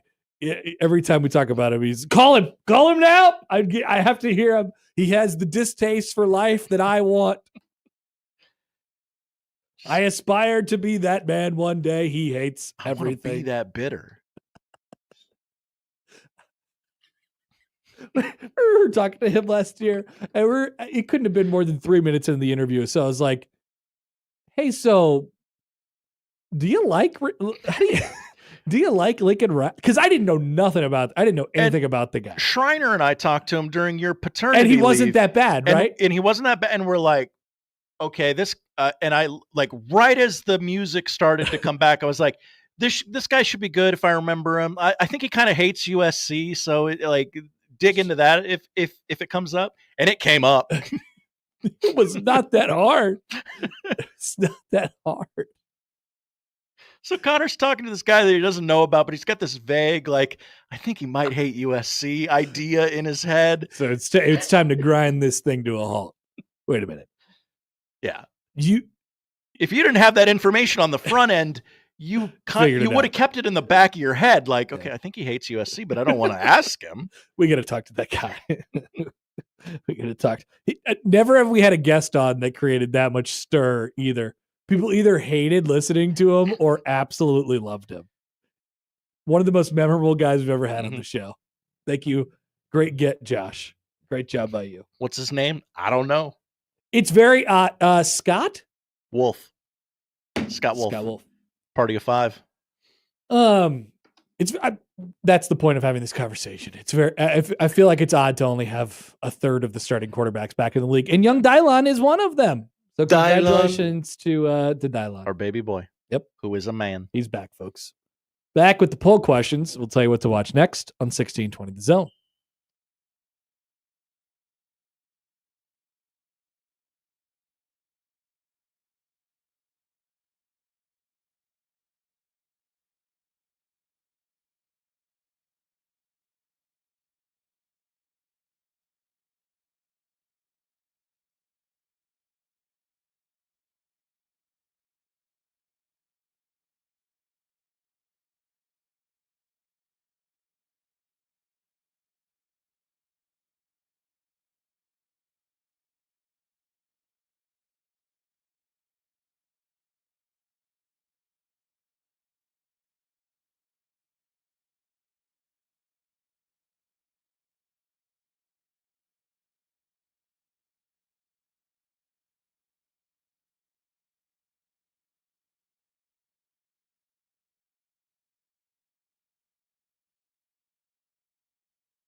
right, to the polls we go at Happer Show.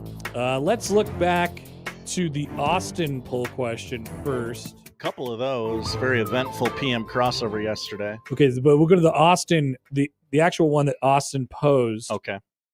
Have you heard of the Mall of America? Of course. Those numbers stayed solid throughout the duration of today's show. 96% said yes. Okay. Now we go back to the ones we posed. Can you have a lot of open conversation with people at the puzzle store? 60% said no, Josh. What a small town Nebraska question. Yeah, just talk to people at the puzzle store. I will say some info. Austin and I, we share a mutual love for the puzzle store. I do like the puzzle and calendar store, but I don't go in there and talk to anybody. Yeah. No. Is Saturn a top 5 planet? Oh, I think there's no question about it. Absolutely. 82% say yes. Does the ability to haggle make it a garage sale? I'm with Gary on this I actually one. like this one from Gary. Yeah, 75% say yes. Is Josh Odson the Bill Simmons of Omaha? I laid out some facts. I think I am. Sure. I think I would need more pods, but yeah. 50-50 on the nose right now. Okay. Controversial, much like Bill Simmons. Vote for me. Do you have contacts in Australia? I do not. Yes. 80% say no. Is Connor Happer the pit bull of Omaha? Mr. Worldwide. Sure. 55% say no. Oh. So more people think I'm not the pit bull of Omaha than you are Okay. the Bill Simmons of Omaha. And Who finally, is the pit bull of Omaha then if it's not Connor? maybe it's the mayor. The joke is already there. Mrs. Worldwide. The joke is already there. Better movie, Over the Top or Draft Day? Clearly over the top. 52% say Draft Day. Idiots. At the moment. Football. Give me football. Nothing's better than football. Why don't you talk about football? Nice. That's my football guy impression. By the way, before we get to what we're watching, we have to check in with Greg in Myrtle Beach. Oh. Who has just chimed in. Hello, Greg. Middle school rules, ready for the huge challenge with our crap coward schedule of Houston Baptist and Vatican State. Who needs a real series with Tennessee? That's right. Thank you, Greg in Myrtle Beach. All right, Josh, what are we watching tonight? We are watching the NBA playoffs. Bucks, Pacers, 6 o'clock. NBA TV. Pacers lead 1-0. But tonight, Dame returns for the Bucks. It's Dame time. Get ready to learn flow sports. That's what I say. Grizzlies Thunder, 6:30 on TNT. The Thunder lead that series 1-0. Wolves Lakers, 9 o'clock on TNT. The Wolves lead that series 1-0. Must win for the Lakers? Sure. Okay. NHL playoffs. The New Jersey Devils. Watch out for them Devil now. Are in Carolina to take on the Hurricanes. 5 o'clock puck drop on ESPN. Canes lead that series 6:30 ESPN2. Toronto leads that series 1-0. Game 1 between the Panthers and the Lightning tonight, 7:30 on ESPN. Whatever happened to the days where the hockey playoffs started a week before the NBA playoffs? Well, they had the Four Nations face-off this year, so it threw off the schedule. The Wild and the Golden Knights hook up in Las Vegas tonight, 10 o'clock puck drop here in the Central Time Zone on ESPN. Vegas leads that series 1-0. Phillies Mets, 6 o'clock TBS. Rays Diamondbacks, 8:30 MLB TV free game of the day. 9 o'clock, the Athletics host the Texas Rangers on MLB Network. College baseball, the Creighton Blue Jays are on your radio tonight. 6 o'clock, 1180 against the Bison. Get ready to hear anecdotes about Alaska. Maybe. Have you prepped them? We did that last time. Maybe we'll do another state. Ooh. Indiana, I request. Well, we'll see if anybody playing in this game connects to Indiana. To Indiana in any way. Amazon Prime has unlocked from their vault Conclave. Given world events, this might be a movie people want to click play on. I've heard good things about this. It's a very good movie. The Pope vape, the Cardinal vapes, though. It's very odd. And the final season premiere of Andor on Disney Plus. Oh, is this a Star Wars? It's a Star Wars. The horizon of war draws near, and Cassian becomes a key player in the Rebel Alliance. Wow. 3 episodes tonight for Andor. Could you imagine? 3 seems weird, but they're doing a thing. I get it. Thanks, Josh. Thank you, Connor. Thanks for watching tonight. That's the show. If you miss anything, 1620thezone.com is where you can find it. The crossover is next.